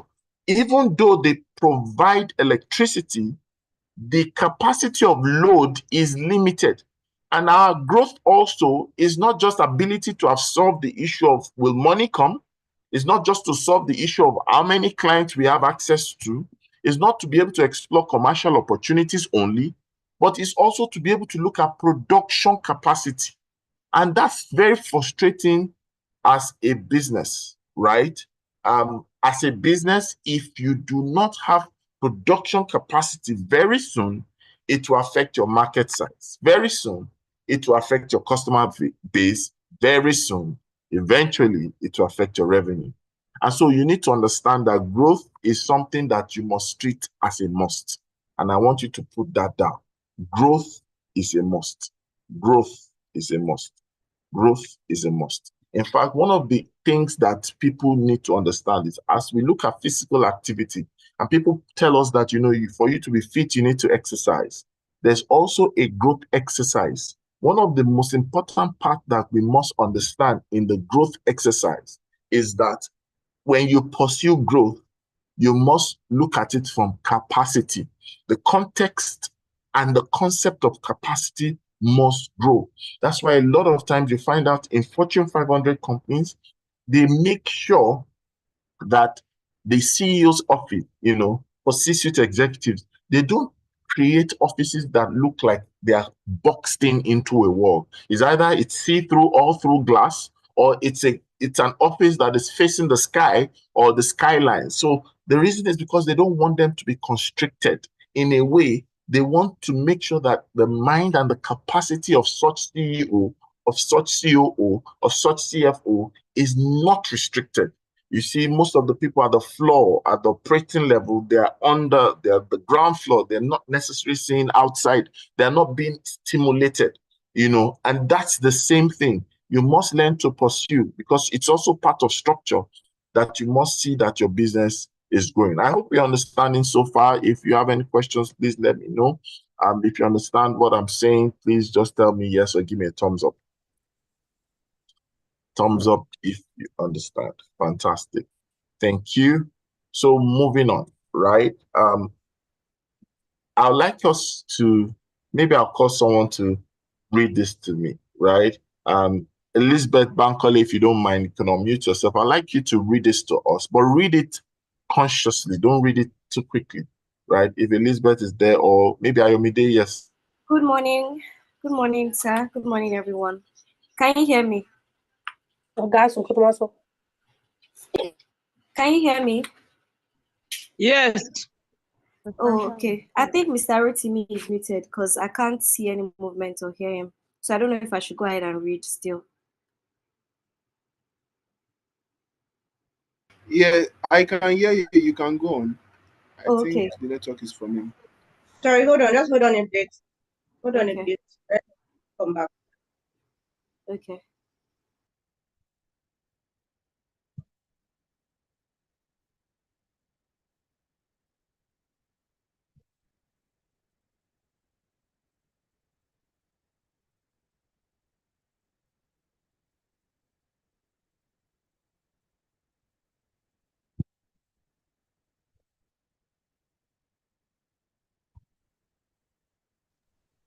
Sorry about that. Can you all hear me? If you can, Yes, I can hear you. sorry. Yes, we can hear you, sir. All right. So I was asking someone to help us with the slide on the screen so we can Yes. read together. Can I go ahead, So, sir? yes, please. You can. Okay. The truth is, real growth is enabled by structure. However, structure is not bureaucracy. It's freedom to grow. So just before I let you off, what question I'd like you to answer? Two questions. Number one, do you believe this? Yes, I do. Yes, I do. Fantastic. Now, can you explain it to us how you see structure being real freedom to grow? Okay, just like the question that you asked earlier as to why certain businesses, die down after a few years of success and all that stuff. And Bukola gave us an answer as to lack of structure, right? And I think it's intertwined in such a way that when structures are not in place, there's no room for a certain level of growth. There are certain growth that you can attain by just doing the norm everyday kind of thing, but there's a particular level of growth that you can never attain without having a structure, setting policies or procedures in place. I mean, that's my understanding of real growth is enabled by structure. But however, structure is not bureaucracy, it's freedom to grow. Like the level of structure you have determines the level of growth you're going to get. You can fly as high as the sky or even higher, depending on how your structure is and how you've structured your business to go. That's my opinion. Thank you very much. And the reason I love to ask questions like this is because it gives us opportunity to sit back and actually observe. Because sometimes structure speaks about the intelligence and the intent behind that business model. So you think about it, a lot of people believe that CEO is someone who sits like African Magic. You know those movies in African Magic where the king is only sitting down. He's sitting down and the guards are there with him from morning till night. He doesn't do anything than listen to gossip. He's fanning himself and he's drinking palm wine. And you think about it, if that's being a king, that's very boring. That's very monotonous. It's the same way when you think of a CEO. A lot of people think being a CEO is to be able to look for a palace, which we call an office, and then sit on a throne, which we call a swivel chair, a glass table. And we think that's what really makes a CEO. But we don't understand that the acronym CEO is actually Chief Executive Officer, meaning that the Chief Executing Officer, the Chief Executive, that's someone who is chief in executive. That's you're almost thinking about anything that is executive about the business, executive about the market. You should be the person in chief, meaning that it's executive to meet with executives. It's executive to have business representation. It's executive to have business expression. It's executive to have business identity. And because of that, you as the chief must be seen, must be heard, must be connected with, meaning that you cannot afford to stay in one place, sitting down on your throne and feeling that oh yes, this is what it is. That's why structure creates that opportunity, because the moment you know that as a CEO, I'm meant to be at events, I'm meant to network, I'm meant to look for markets, I'm meant to create connection, I'm meant to open the doors of the growth that we talked about, which is not just revenue, which is not just customer base, it's a lot much more than that, right? So structure becomes the answer to getting that freedom to grow. If you are not able to leave your business for a month, 2 months, and the business will totally collapse, then there's a model that you need to change in that business, because it means that the business is so attached to you and is not giving you opportunity to grow, and the business will not grow without you. So what simply means is that you are stuck on your business, you are stuck in your business, you are also stuck with your business, stuck on, stuck with, and stuck in your business. And that's a prison. In fact, you don't have a business, you have a job. It's just that you employed yourself. So when you have such situation, that is a big problem. So that takes us to a very important aspect in this conversation. If it's making sense, if you're getting it, if you're finding value, please tell me yes. If you're not finding value, please tell me no. Please, very quickly. Okay, fantastic. Thank you for the feedback. Someone said yes, like she can't wait to just start structure in the business. Fantastic. So let's look at what we call the growth architecture framework. There's a framework that you and I will need to look at. Some of us probably are aware of it. Some of us will need to revisit how we apply and execute on this framework. And some of us might probably finding this as a first-time experience. Whichever situation you find yourself, you need to make sure that it's not just for you to know these things, it's for you to do something with what we are talking about. So let's explore this together. The growth architecture simply seems to stand as a strategic framework that helps every business, regardless of the size of your business, MSMEs, SMEs, whatever your type of sector, to build the right structure, system, and mindset to enable what we call sustainable and scalable growth. Growth will depend and demand on you, from you, a kind of mindset. It's like designing a blueprint for your business, not just for today, but for where you want your business to get to, right? And that's what the growth architecture is about. So let's look at this growth architecture. Some people have cascaded it into what we call the 3 Ps, but for this purpose of this segment of conversation, I've shared with you 5. So the first thing is structure, right? Structure is talking about you looking at the organizational foundation and interpret it in terms of what roles, based on the businesses that you have, what roles should be very clear. What are the key roles? What department should evolve or should be birthed out of this type of business? What should be the reporting lines, that is communicating upward, communicating downward? How does this work? And these are things that become structure. And it supports what you call expansion. It supports what you call growth. And when you don't have structure in your business, guess what happens? Your growth will begin to lead to chaos. I remember many, many years ago, some businesses that kind of evolved in Lagos and Nigeria. And these businesses are no more just because growth happened. Now, the question is, why should growth be a curse rather than a blessing? Most times, if a business does not have structure, the more you grow, the more you're exposed. Think about it from this angle, where you go to a facility like a fast food restaurant and you're just 2 people having a meal. If you want to use the restroom, pretty much, and if they have just one restroom, that's a washer or washroom, you could wait till the next person is done. But imagine a restaurant or a fast food place that has like 200 people in the facility sitting in to have their meal. and they still have one restroom.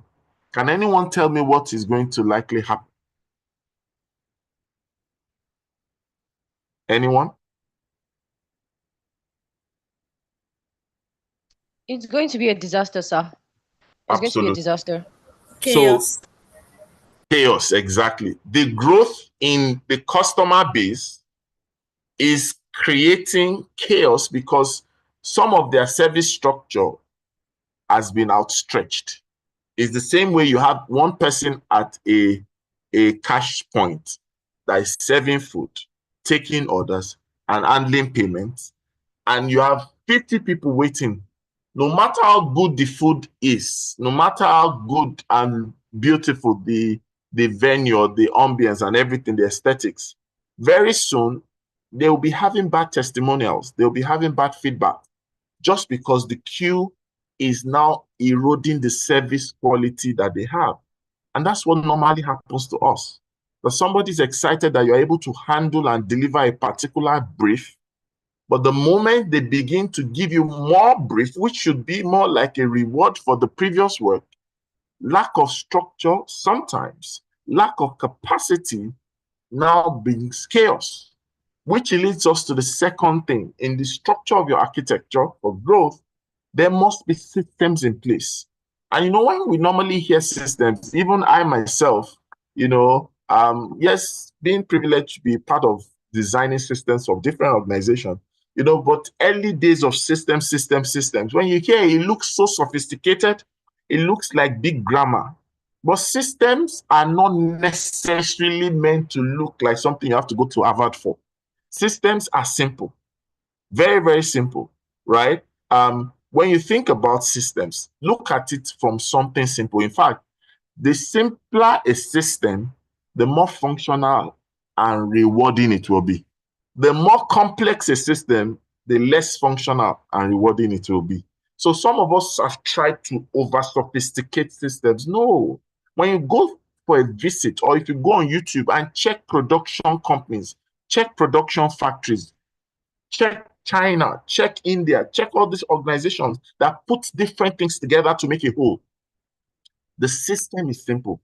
It's almost like someone is doing just one particular thing.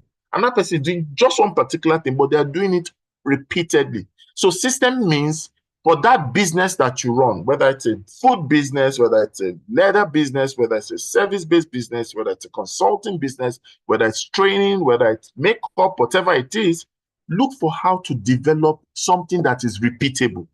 Something that is repeatable. I was with a top level individual representing a state government some time ago, and they were asking me to explain a particular process to them. And I had done the presentation and all that. And then somebody came again and said, you know what, I want you to speak to me like a 6-year-old. If you can't explain this thing to me like a 6-year-old, then we're not doing this thing. And what they're trying to say is cut the grammar, cut the chase. How simple is this? In fact, they said that, can you say or sell this process to us in Yoruba? And that was like, I was like, how do I do that? If you can't explain it in your mother tongue, then it's not simple enough. It's not simple enough. So that's why sometimes we get into a quagmire where even talent for the jobs of the businesses that we run now becomes difficult to supply because things have not been broken into systems. So the person needs your intelligence, your years of experience, and your presence for them to function.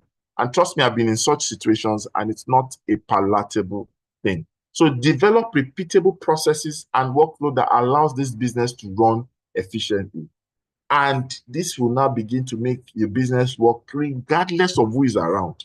And this can be spread across operations and marketing.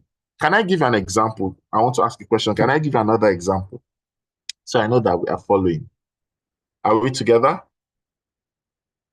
Yes, Are we sir. together? Yes, Okay, sir. fantastic. Let me give you an Yeah. example.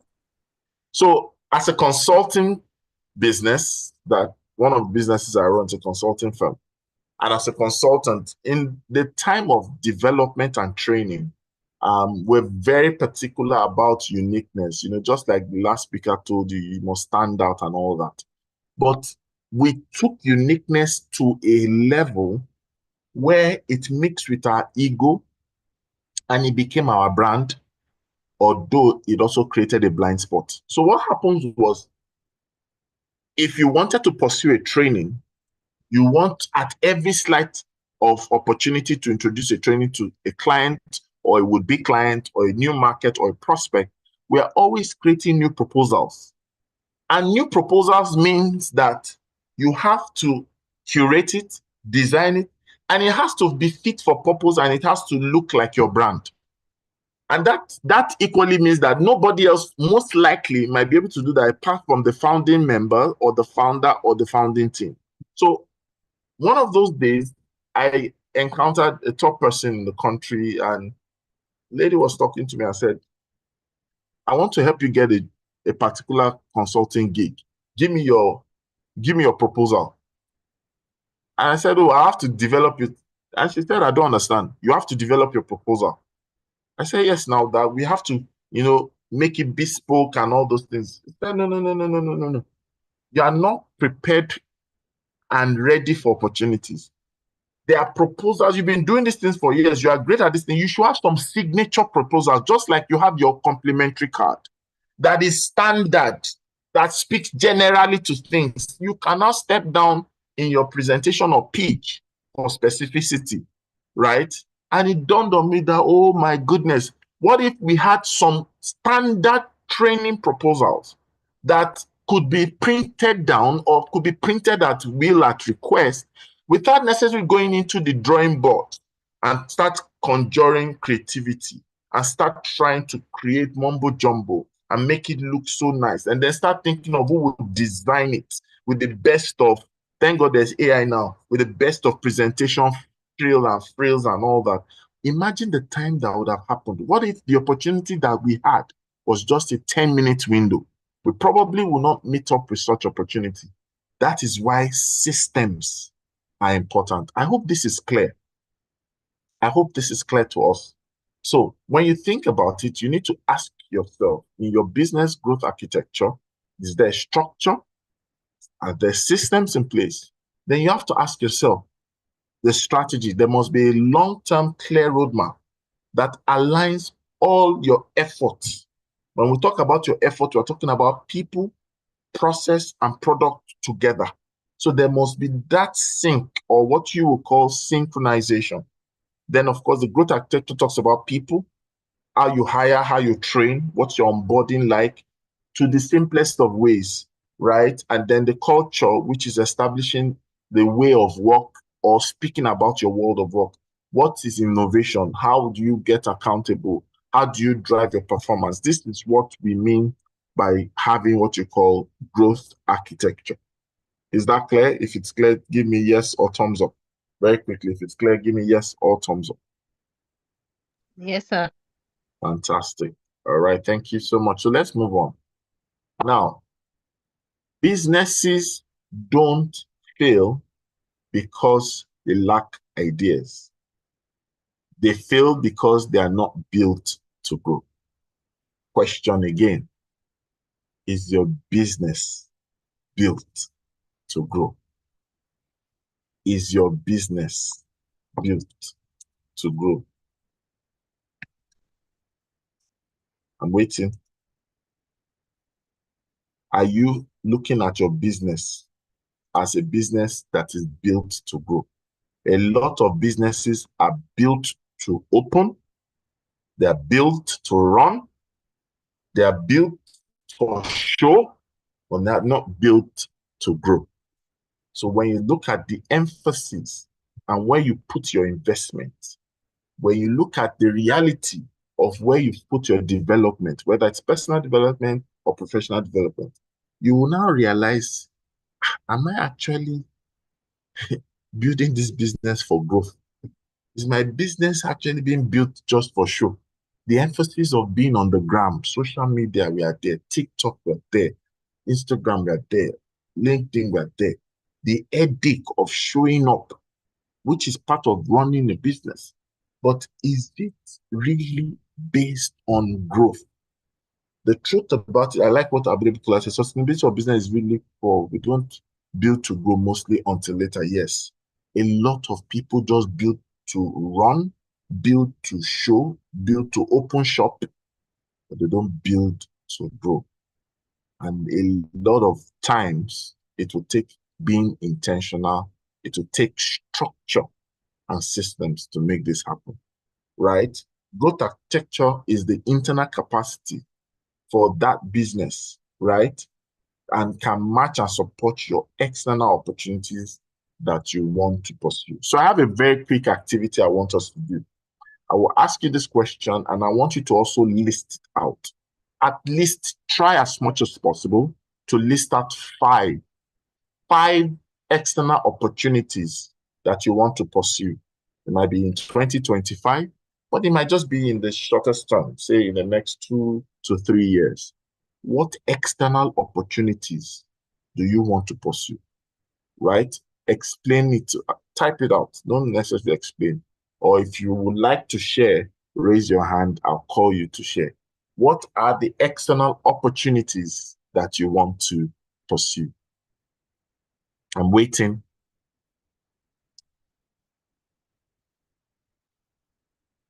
Five external opportunities. Who's the first? Maybe I'll give a gift. I'm not too sure yet. Who would like to share? I'd like you to put it in the comment section. And this is why a session like this is going to really demand you to reflect, internalize, and to really express yourself, right? So yes, who would like to share?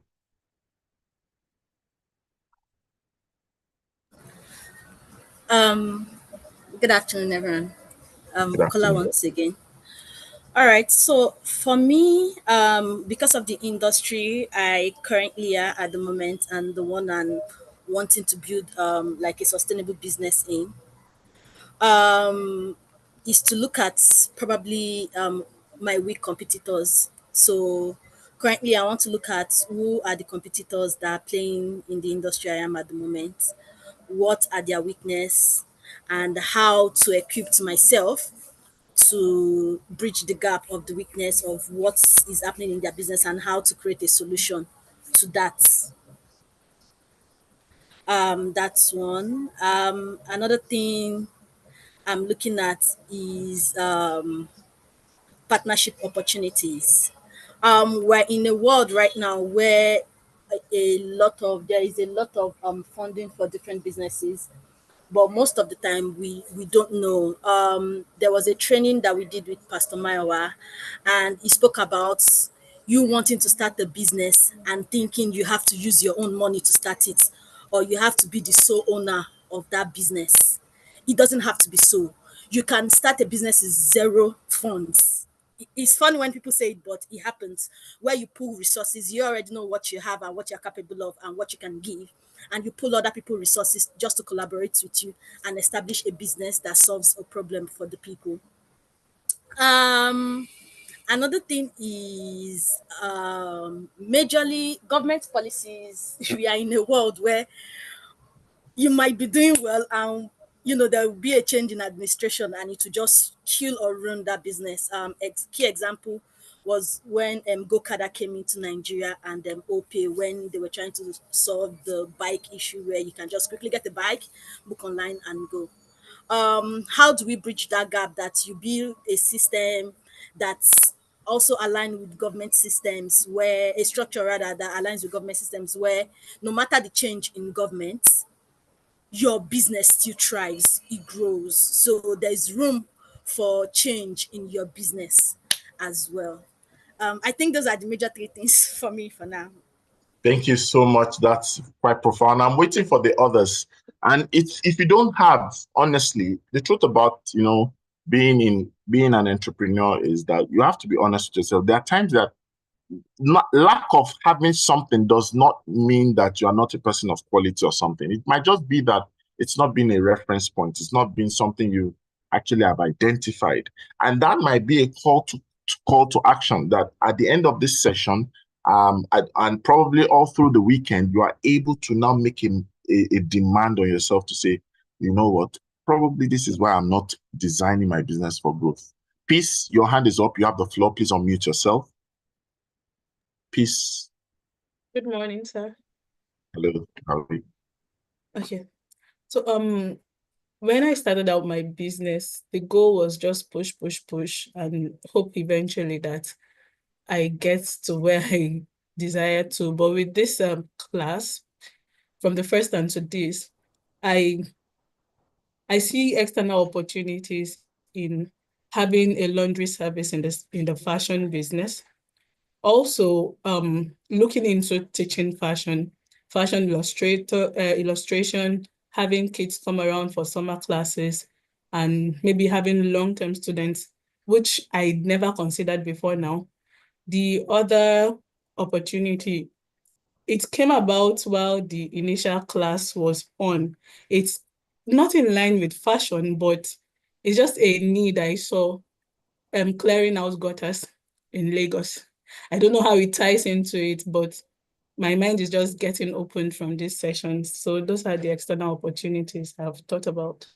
Fantastic. And you see, one thing that a lot of people have said is that's a very lovely one. Peace. Well done. One thing that a lot of people have said is that they found out that leaders of businesses, owners of businesses, administrators of businesses have always struggled with two major things. And you might want to write that down in the comment section. They said that we've struggled with follow-up and follow-through.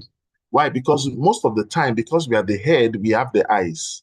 And we know what we see. We sometimes have opportunity to see and sense things. But to follow up and follow those things through is one of the things a lot of people have found as a battle for people in leadership, C-suite executives. Follow up and follow through. So it's almost like if you don't get to seal a deal with someone right there, and the next plan of action is considered sorted, and probably you're handed over to someone else, you might go around that thing and start all over again. It might be an unending circle. Why? Most times, it is the reality for those who the structure or lack of structure has imprisoned the executives. So when you think about it, you are not able to follow up on what you learned in a seminar, in a webinar, in an incubator session. You're not able to follow up what you got to discuss at a networking meeting. Why? Structure made it so. That's so profound. Thank you so much. I love what Eunice is also saying. Let's have David. David Akinfen, while you have the floor, please unmute yourself. Yes, sir. Thank you very much, Mr. Rotimi. Sorry, can everyone hear me? Yes, we can. Thank Yes, you. you can. Great, thank you. So for me, the external opportunities are coming from a place of my interaction with my clients, because I work in communications and public relations. I help clients with their communications and public relations. And most of my clients that I've had in the past few months or past few years of my engagement are basically from the film industry. And that's just sort of like opened my eyes to leveraging that relationship into tapping into the market, in either like going into filmmaking, not necessarily being the front of the camera, but like using my public relations strategies that I've gathered from working with these people into the market, and also leveraging that to just scale my business from that opportunities. Fantastic. Thank you. That's quite good, right? And so just so because of time, others can keep putting theirs on in the comment section. I really love the energy so just think about it, that when you're thinking of external opportunities, you're thinking of faster growth, you're thinking of additional growth, you're thinking of all those indices and dimensions of growth, and there are external opportunities. It means that every entrepreneur here must begin to move from not just an exploitation model of business to an exploratory sense of judgment for business. That's when you now begin to explore and start thinking deep and start thinking wide. That's when you start thinking of places that you are yet to have your footprint as a business, but the place is waiting for the value that you indeed can add. That's what it means. So, and if you don't have these things identified, if you don't look at these things as things you have modeled to pursue, you might not see the need for you to free up your business or make your business as flexible as possible to be able to take advantage of such opportunities, right? And that's what structure really does. So think about this from this angle. You must begin to move from hustle to enterprise. I want you to type that out. Say, I will move from hustle to enterprise. Or you can even put it as a command. I must move from hustle to enterprise. If you have been running an hustle, then it's time for you to run an enterprise, right?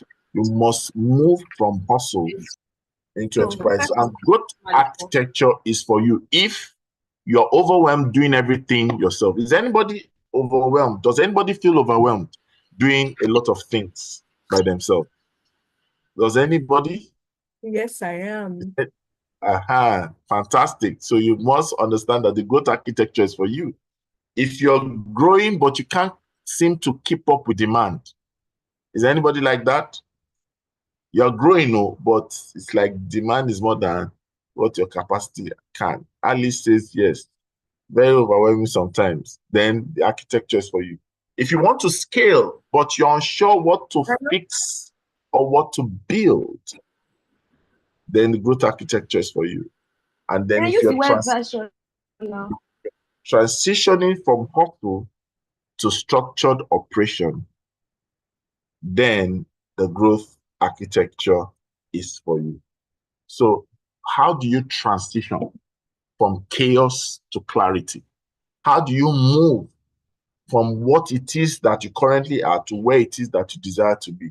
There are 4 things I want us to look at. Number 1, audit your now. If you look at your business, you look at your employment structure, if you look at your process and operation, even if you look at your product design and intelligence, what's broken in it? Where is the bottleneck? Are there things that causes delay? You need to find out. Audit your now. Don't look at when you started. Don't look at your prayer request of the future. Audit now, as in time T, as we speak, right? Where is the bottleneck? Or where are the bottlenecks?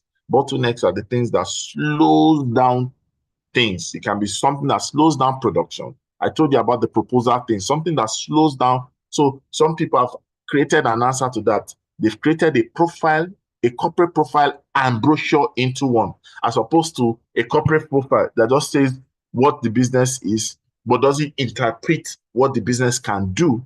So they move it from not just profile to brochure. So the brochure and profile becomes an amalgamated document that can help you look through and almost see what you can say. I want this as a now, not just, oh, this is who you are, right? Look at what's broken. Look at, some people have created product catalogs because they decided that they cannot wait till they find the ideal type of customer that they will now need to change and change and change and change. So they created that. Some people have moved into seasonal method of engagement, meaning that they capture the season and decide to pursue the possibilities in the market, the commercial opportunities based on the season, as opposed to based on their content, right? Systemize the approach, meaning that rinse and repeat. What can be turned into template and automation? Empower the who. Who do you need to rise, right? There are sometimes, and then so you can release, so it can be who you need to empower your system. It can be you yourself getting some support element of coaching and mentorship that can now help you, free up some things, right? And don't think that the lesser work you do makes you irrelevant or insignificant. No. In fact, I have this philosophy that says less is more. Most of us need to buy into this philosophy. Less is more.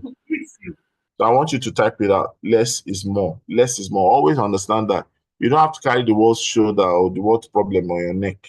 Less is more. So this is how to move from chaos to clarity. So let's quickly run through a case study and then I'll end the session.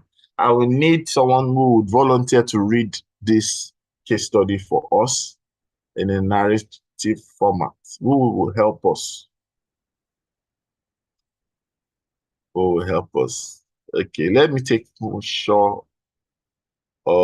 Has Blessing said anything today? I'm not sure if Blessing, I've heard Blessing's voice. No, I haven't said anything. No. Okay, so Blessing, I'll take you first, then probably we'll move to Fisher at a point. All right, so Blessing, you have the floor. So you are now deputized as assistant facilitator. All right. So over to you. I'll be changing the screen for you. Okay, you said what? I should read the case study, right? Yes, yes. Okay, case study for today is From Burnout to Balance, the story of Bookie's basket. Okay, business background. Business name, Bookie's basket. Founder, Bukola Adeyemi. Industry, food processing and delivery, bracket, healthy home cooked meals, snacks and food hampers. Location, Lagos, Nigeria, founded in 2018. The starting point, the hustle phase. Bukola started Bookie's basket from her kitchen with a passion for healthy living and good food. Her homemade granola, parfait, and meal plans caught on quickly via Instagram. Within months, she was receiving orders from banks, corporate clients, and busy professionals across Lagos. But here's the problem. She did everything herself. Cooking, shopping, delivery, social media, customer service, accounts. No documentation. All orders were via WhatsApp chat. No staff structure. Occasional help from cousins or friends. No pricing structure. She often undercharged to keep customers happy. No updates. She worked 7 days a week and was constantly exhausted. Wow. By mid-2020, she hit burnout. A big delivery went wrong due to confusion with others. Two corporate clients cancelled, and she started questioning if the business was worth it. Thank you. So let's have Funshaw continue. Funshaw. Okay. Okay. What she did differently. The first is documented processes. Created SOPs for production, packaging, and delivery. Designed other forms using Google Forms and later moved to Zoho CRM. Developed a weekly production calendar with batch planning. 2, hired and delegated. Recruited a kitchen assistant and trained her using the SOPs. Employed a part-time admin staff to handle all calls, orders, and customer follow-ups. Partnered with a dispatch rider company for regular deliveries. 3, set systems in motion. Moved all orders to a proper invoicing system with receipts. Built an inventory tracker with Excel templates. Scheduled content in advance using social media automation tools. 4, financial structure. Opened a business account. Separated personal funds. Introduced a pricing calculator with margin templates. Set up monthly performance reviews. And 5, growth culture and strategy. Instituted team debrief Mondays and customer reviews Fridays. Enrolled in a mini MBA for SMEs. Designed a 2-year scale strategy with goals per quarter. The turning point was the fact that she decided to build a business structure. After a business webinar, Bukola joined a growth clinic and she was paired up with a mentor who introduced her to the 3 Ps, the process, the people, and the planning, which she implemented and resulted in 1 to 5. Thank you very much. So let's have Dominica Onosanya share the results. Talk to us about the results. 12 months later. The results 12 months later. For the metric, monthly revenue before was 350,000 and after was 2.3 million. For working hours, she had 80 plus hours per week before and 40 hours per week after. For customer retention, she had 40% before and 78% after. For staff strength, she had 0, that's ad hoc help, and 14 members after. For errors and delays, she had frequent before and rare after. For personal health, she was stressed and burnt out before, and then she became balanced and focused after. Okay. Thank you. So finish up lessons from Bookie's story. Okay, lessons from Bookie's story. Structure doesn't stifle creativity, it sustains it. You don't scale chaos, you scale systems. Hiring right and documenting work builds independence. Burnout is not a badge of honor, it's a business killer. It's not enough to grow big, you must grow well. Growth is not about speed, it's about stability. Lessons learned. Thank you. Okay, so the way you are giggling, do you know Bookie? Seems like you know Bookie, or are you It's Bookie? a very familiar thing for most people that are SM. So I want to ask the question in the comment section. So does anyone know Bookie? Or if you are Bookie, say I am Bookie. I am Bookie. Hello, Bookie. Now, the truth about it is, at this point, we need to be honest with ourselves. I myself, that I'm a facilitator, I've always found myself sometimes around this corridor, and I have to consciously make sure that regarding the businesses I'm involved with or the businesses that I own, I am not putting myself to become Bookie. And when sometimes we want to get out of these things, we need to face a bitter pill. And that bitter pill is a question. Bigger or better? Which one do you want? Because most of us, the journey to enterprise, the journey to entrepreneurship was on a faulty premise. Everyone wants to hammer, everyone wants to blow, everyone wants to be bigger. You want a bigger office, you want a bigger car, you want a bigger account balance, you want a bigger perspective, a persona, you want to have a bigger outlook. The question is this: bigger does not always mean better. A bigger business is not a better business altogether. A better business would definitely mean a bigger version of what you do, but bigger does not necessarily equate to better. So I'm asking everyone, which one do you want? Do you want a bigger business, or you want a better business? You want bigger process, or you want better process? You want a bigger market, or you want a better market? And the answer to these things is embedded in the growth structure of your business. Your business must now be wired for growth, not just for size.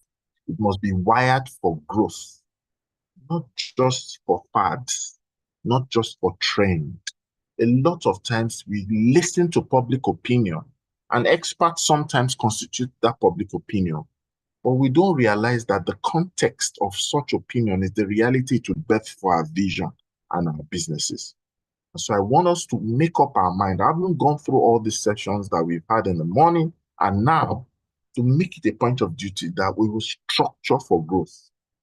And so the question is this: listening to Bookie's story, we find out that there are 3 stages in most people's business. There's the hustle stage, there's the chaos stage, there's the structure stage. So what current business stage are you? Is it the hustle, meaning that chaos is coming? Is it the chaos, meaning that you should gravitate towards structure? Is it the structure, meaning that you are able to do Thanksgiving and make sure you consolidate on your structure? Which business stage are you? Which business stage are you? Hustle, chaos, structure. Depending on the stage you are at, will determine the action plan you need to have. Faith says structure, meaning that I'm not saying which one do you want. I mean, which phase are you? So meaning that Faith, fantastic, you have structured, you are, yes. David says hustle, meaning that you must get ready for chaos. If you don't want chaos to happen, then you need to bring structure to cancel out chaos. Because if structure doesn't come into the face, there is no way you have chaos. And the problem with chaos is this: a lot of times your identity is stamped based on the chaos. Why? Because hustle is your foundational phase, is the phase of conviction. There's a phase where you started, oh, I saw this, God spoke to me, I saw this value. But then when people now begin to know you, it's at the place where people also begin to see you are now not as dependent as you should. And it's not your fault, but it's your identity. It's not your fault, it's not your flaw, but it's your responsibility. So, well, I didn't have an assistant. Yes, we know, but you did not meet up with the demand. You mixed up the order. Oh, it's the type of stuff that I did, though. It's my stuff that I messed up, but yes, it's your business name. Chaos sometimes can rob you of your future destiny in business. It can rob you of future growth in business. So treat chaos as something that you want to run away from. The earlier, the better. I congratulate those who are in the hustle stage, because you can now bring structure to superimpose and take away chaos. But if you're already in the chaos phase, it's time to really transform your business and get into structure. And if you're in a structure phase, fight with tooth and nail, not to go back into chaos. Which one area do you need to systemize now? How can you start building a team with what you have? What is your current growth ceiling? Is there a capping? And what's causing your capping? For some of us, it might be our psychological barriers. For some of us, it's our reference point. For some of us, it's fear. For some of us, it's indifference. For some of us, it's because we've not put a goal before ourselves. For some of us, we've not subscribed to the values that will deliver on our goals. Whichever way it is, you need to make up your mind to make sure that going forward, it's going to be better business, not just bigger business. Going forward, it's going to be structured business. Going forward, it is growth. It is growth. It is growth. Everything you're doing must be growth-centered and growth-centric. I think, Shokumbi Adenike, your hand is up. You're raising your hand. Do you have a question?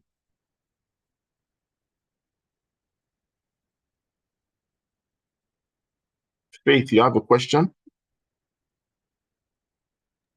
Yes, sir. Okay, let me hear your question. Okay, my question is this from the bookie story.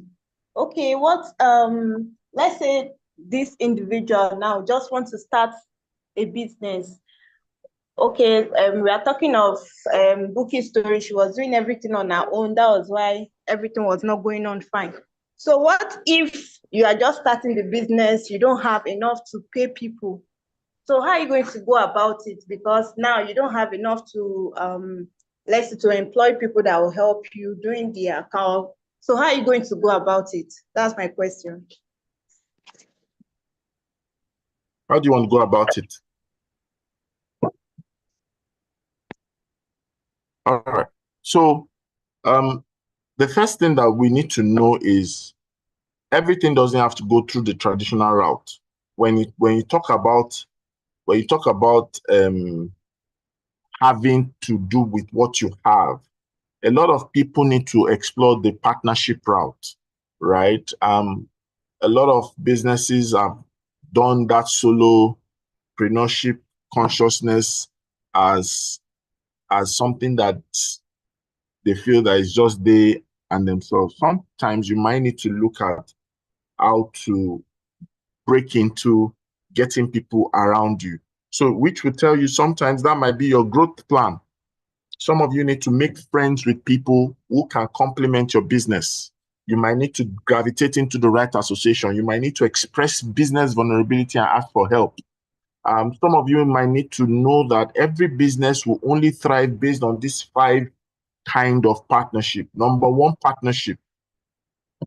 One of the partnership that can help your business thrive is that every business needs to have what you call technical partners. Every business needs to have development partners. Every business needs to have financial partners. Every business needs to have legal partners. Every business needs to have implementing partners. I've shared with you 5 partners or partnership that you should have. You need to have legal partners, people who don't necessarily have to be on your payroll directly, but who could come in momentarily, or who you could have a service level agreement on, who you could establish partnership and support from to be able to do things that you need in that relatable area. You need technical people. You don't have to be the most intelligent person in the room all the time. Sometimes you need people who have technical competence to still able to help you move the needle further, to push the brand further. And that's not always going to be an employee. Everybody doesn't have to be paid. You'll be shocked that there are many people who are willing to give you an advisory session integrate into your operation, and they don't necessarily have to come in as a consultant that you have to pay for. They don't necessarily have to come in with high cost. Sometimes it might just be little subscription. So this is for us to sit down and plot our growth. That's why I said you must look at how to become better, right? Yeah, so, and of course, some of these checklists, we will include it in the manual to help build your business.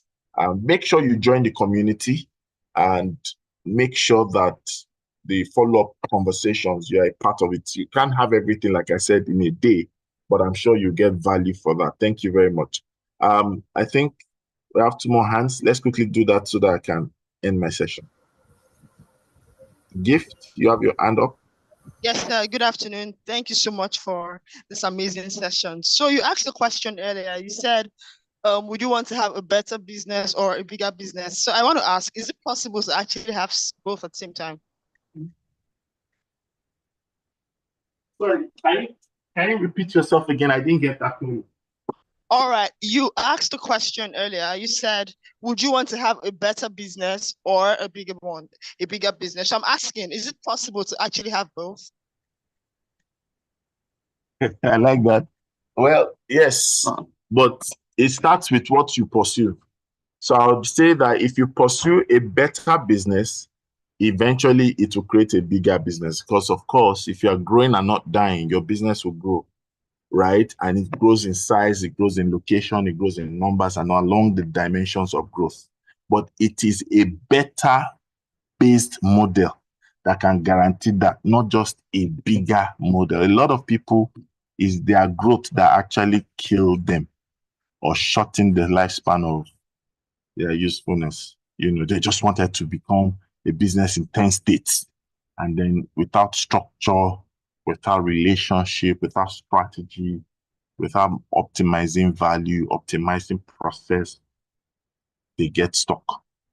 So yes, you can have the reality, but the method that I think is more sustainable is go through the better model to become a bigger business. Does that help? Yes, it does. Thank you.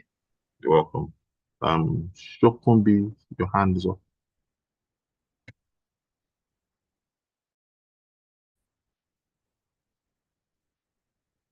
Okay. If Shokumbi is not asking, then for sure you have a question. Thank you, sir. So the question I have is, what do you do when you have a business that you cannot necessarily market yourself? I'll give a specific example. Say, for example, the legal industry, we are not allowed to advertise and solicit.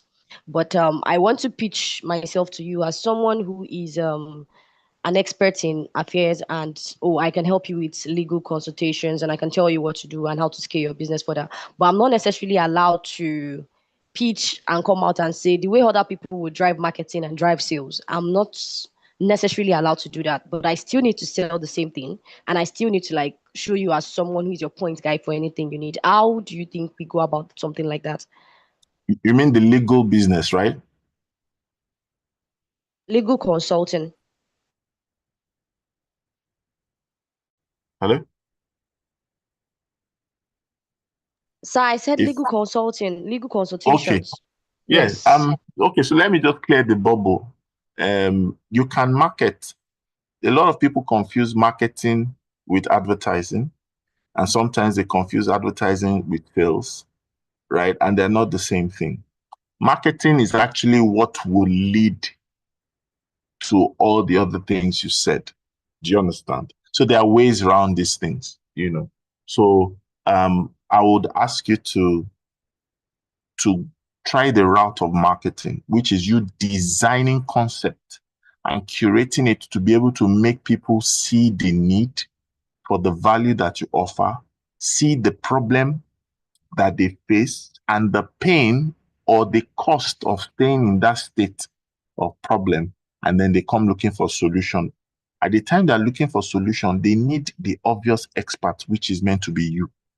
That means you have to look for a very subtle and structured way to be obvious. So what it simply means is that when it comes to conferencing, for example, we want people like you to have actually had their voices out there, that people can come to you when they now are declared that this is the problem that they have. So sometimes stating the obvious, you can use what we call the OEM method, the obvious expertise model. So you can use the word brand. I'll do that very quickly because of time. So when you think about the word brand, you can start with booklets, or you can start with a book. So you can talk about, imagine you had a book that chronicled, business frustrations, business fights, and several things, and you're just talking about agreements in business, and in a very readable format. You're making like this case study that we just looked at. People would love to look at it and say, what are the pitfalls to avoid? Let me learn from this. So as we read biographies of people to learn their successes, you now have a bit of a more detailed chronicles of business agreements gone wrong, business engagement gone wrong, business partnership gone wrong, in a very lovely readable format. That's a booklet. That's marketing. And through sales, you get income, but also use it to make yourself see yourself as an obvious expert. You understand? So based on being an obvious expert, people now come for your service. You're throwing yourself out there. Number two, you can create reports, intermittent reports, right? That's for the R. Remember, I started with the word brand, B, booklet or books, R for reports. You can create reports from your industries. I'm sure most of you know about the Nigerian Law Weekly Report. If you know the history behind it and the model that came out of it, that was one of the things that sustained Gani Fawehinmi to be able to be that advocate he was, because the government of the day threatened people doing business with him as a legal practitioner. So he didn't have any source of income except the Law Weekly Report, and he made millions. That's one of his major legacy as a barrister solicitor. So reports stamps your authority and makes you obvious and conspicuous than the lot in your industry, right? The next one is A, article, BRA, articles. Articles, thank God for all the platforms, thought-provoking articles, articles that speak to subject matter, articles that addresses social trends. Those things can also bring you out there stylishly, not breaking the legal route of not going out to advertise. The word is you are not to advertise, but you can market, right? And then you look at the next letter, that's the N. So N, you can do newsletters, or you can appear in the news. I'm sure some of you, if you watch channels, television, Arise and all that, you find out that they have some syndicators, people that they always bring up when there's a national discourse or a state issue based on the area or the field they represent. Those people now have become household names, and invariably people have started consulting with them post the news platforms. So look for something that can make you make news, or join yourself to something that is making news, that is a news round, right? That's for the BRAN. And then D, pick a district or domain of business. I heard Pastor Yotu was mentioning that, sometimes you need to niche down, pick a domain. So in legal practice, you could just be talking about business agreement, franchise, and growth. Another person can be business automations and onboarding. Another person can be on employee relations and employee management. Another person can just be on partnerships. Now, when you have a domain or a district or area, oh, I want to just be known for Lagos. I want to be known for faith-based entrepreneurs. Who is that lawyer that faith-based people go to? Born-again Christians or people in the faith or Pentecostal Christians. Which lawyer, which business lawyer, or which business or legal advisor do they go to? You want to stamp a domain. That way you're also obvious. I hope that helps. Yes, sir. Thank you very much. I was really writing so fast so I could pick everything you said. Thank you so much. Yeah, it did. Yeah. So to end this, I'd like us to have this pledge, and I'll read it to us. I want you to read it to yourself, then we'll unmute ourselves and read it together. It's a business growth pledge, and I created this particularly for this presentation, and it's just to have us remind ourselves that You have to be committed to making it happen. It's not just knowledge that will change it. It's your commitment and you're being intentional. So the business go play goes like this. Today, I commit to stop glorifying burnout. Today, I commit to stop glorifying burnout, to stop using busy as a badge of honor, to build a business that works for me, not one that consumes me. I am ready to go from hustle to structure, from grind to growth, from running to reigning. I pledge to build systems, not silos, to create structures, not stress, to empower people, not just employ them, to separate emotions from execution, to move from firefighting to firelighting. This is my pledge. This is my pivot.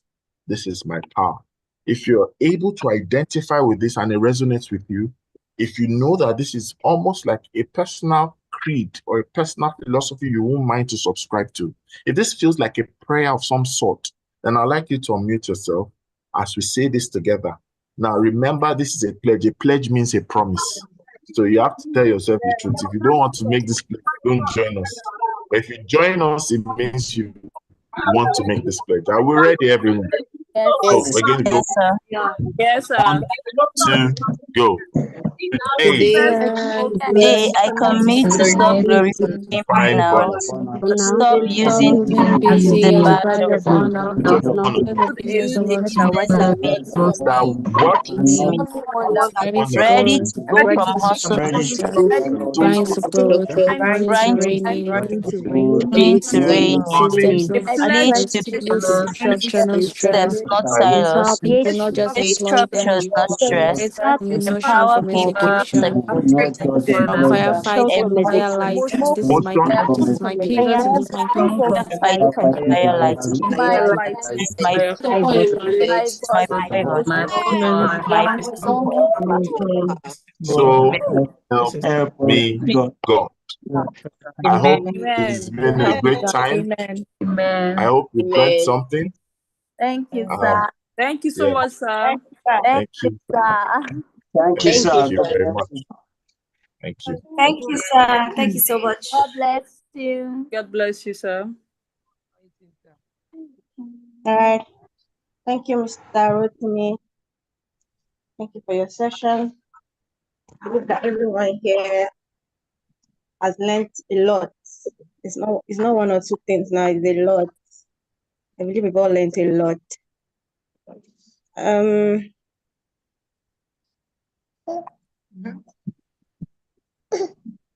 Yes, great.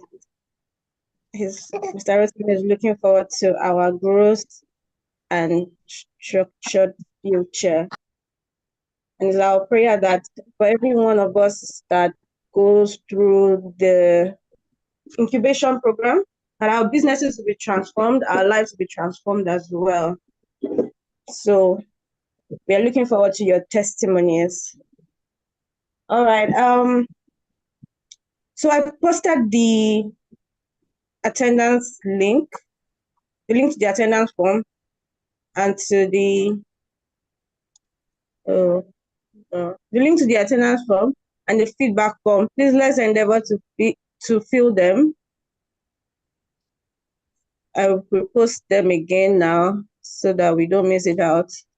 This the attendance form is very important because we'll use that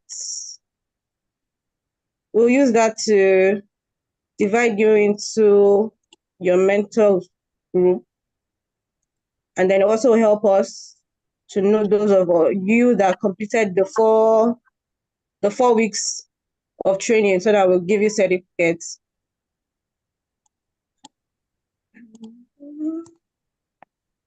Okay. Feedback form.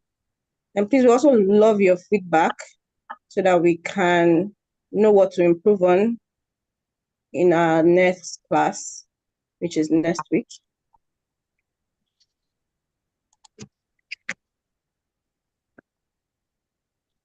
Okay, so please check the chat. The attendance form is there. The feedback form is there as well. All right, thank you everyone for your time today. So we've come to the end of today's class, but not the end of the training. We still have 3 more weeks. So we would meet again next week, Saturday, by 10 a.m. Please let's endeavor to join in early. And we hope to see you in church tomorrow. And if you're not in a small group, please endeavor to join a small group. No, the feedback form is not the same as the attendance. The attendance is different and it's compulsory to fill if you want to be divided into a mentors group and if you want to have a certificate of completion for this training. Feedback is just for us to get your opinion, your experience for today's class. Okay, I will share it again. I'll share the attendance form again. But if you can just scroll up a bit in the chat, you'll see the link.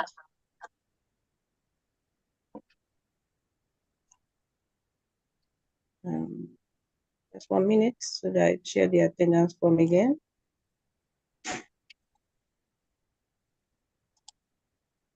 It's sort of those of us that join late. Like me, I joined in late. So I miss a lot of things. How can I just get any kind of like those things I missed, like the screen, those things you shared on the screen? How can I just get something like that just to go through? Because I joined late. I need your help, please. Thank you. Yeah, so the classes are recorded. So we get to the recordings. But at the end of the training of the 4 weeks, we're going to compile all of the slides for all the classes and we'll send it out as a manual. Wow. Thank you so much. Thank you. You're welcome.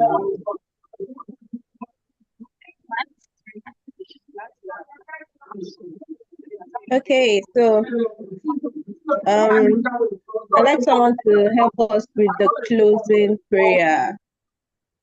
Someone should please help us close out this meeting with the prayer.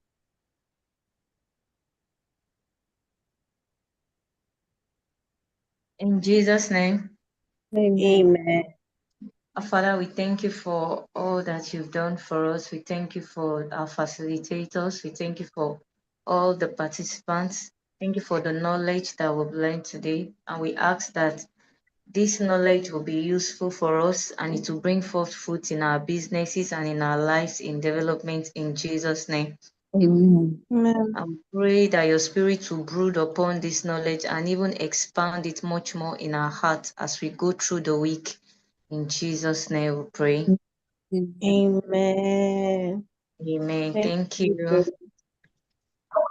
Amen. So I wish everybody a wonderful Saturday and the rest of the weekend. Thank you, Sister Chineme. Thank you very much. Bye, Thank everyone. you. Bye, everyone. Bye. Thank you. Don't Bye, forget to everyone. fill the Thank attendance you. form.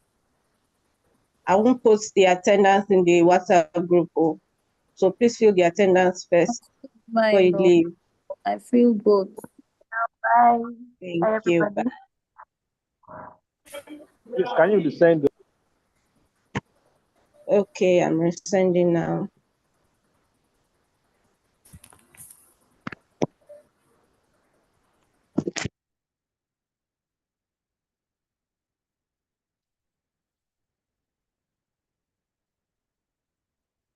I've sent the attendance.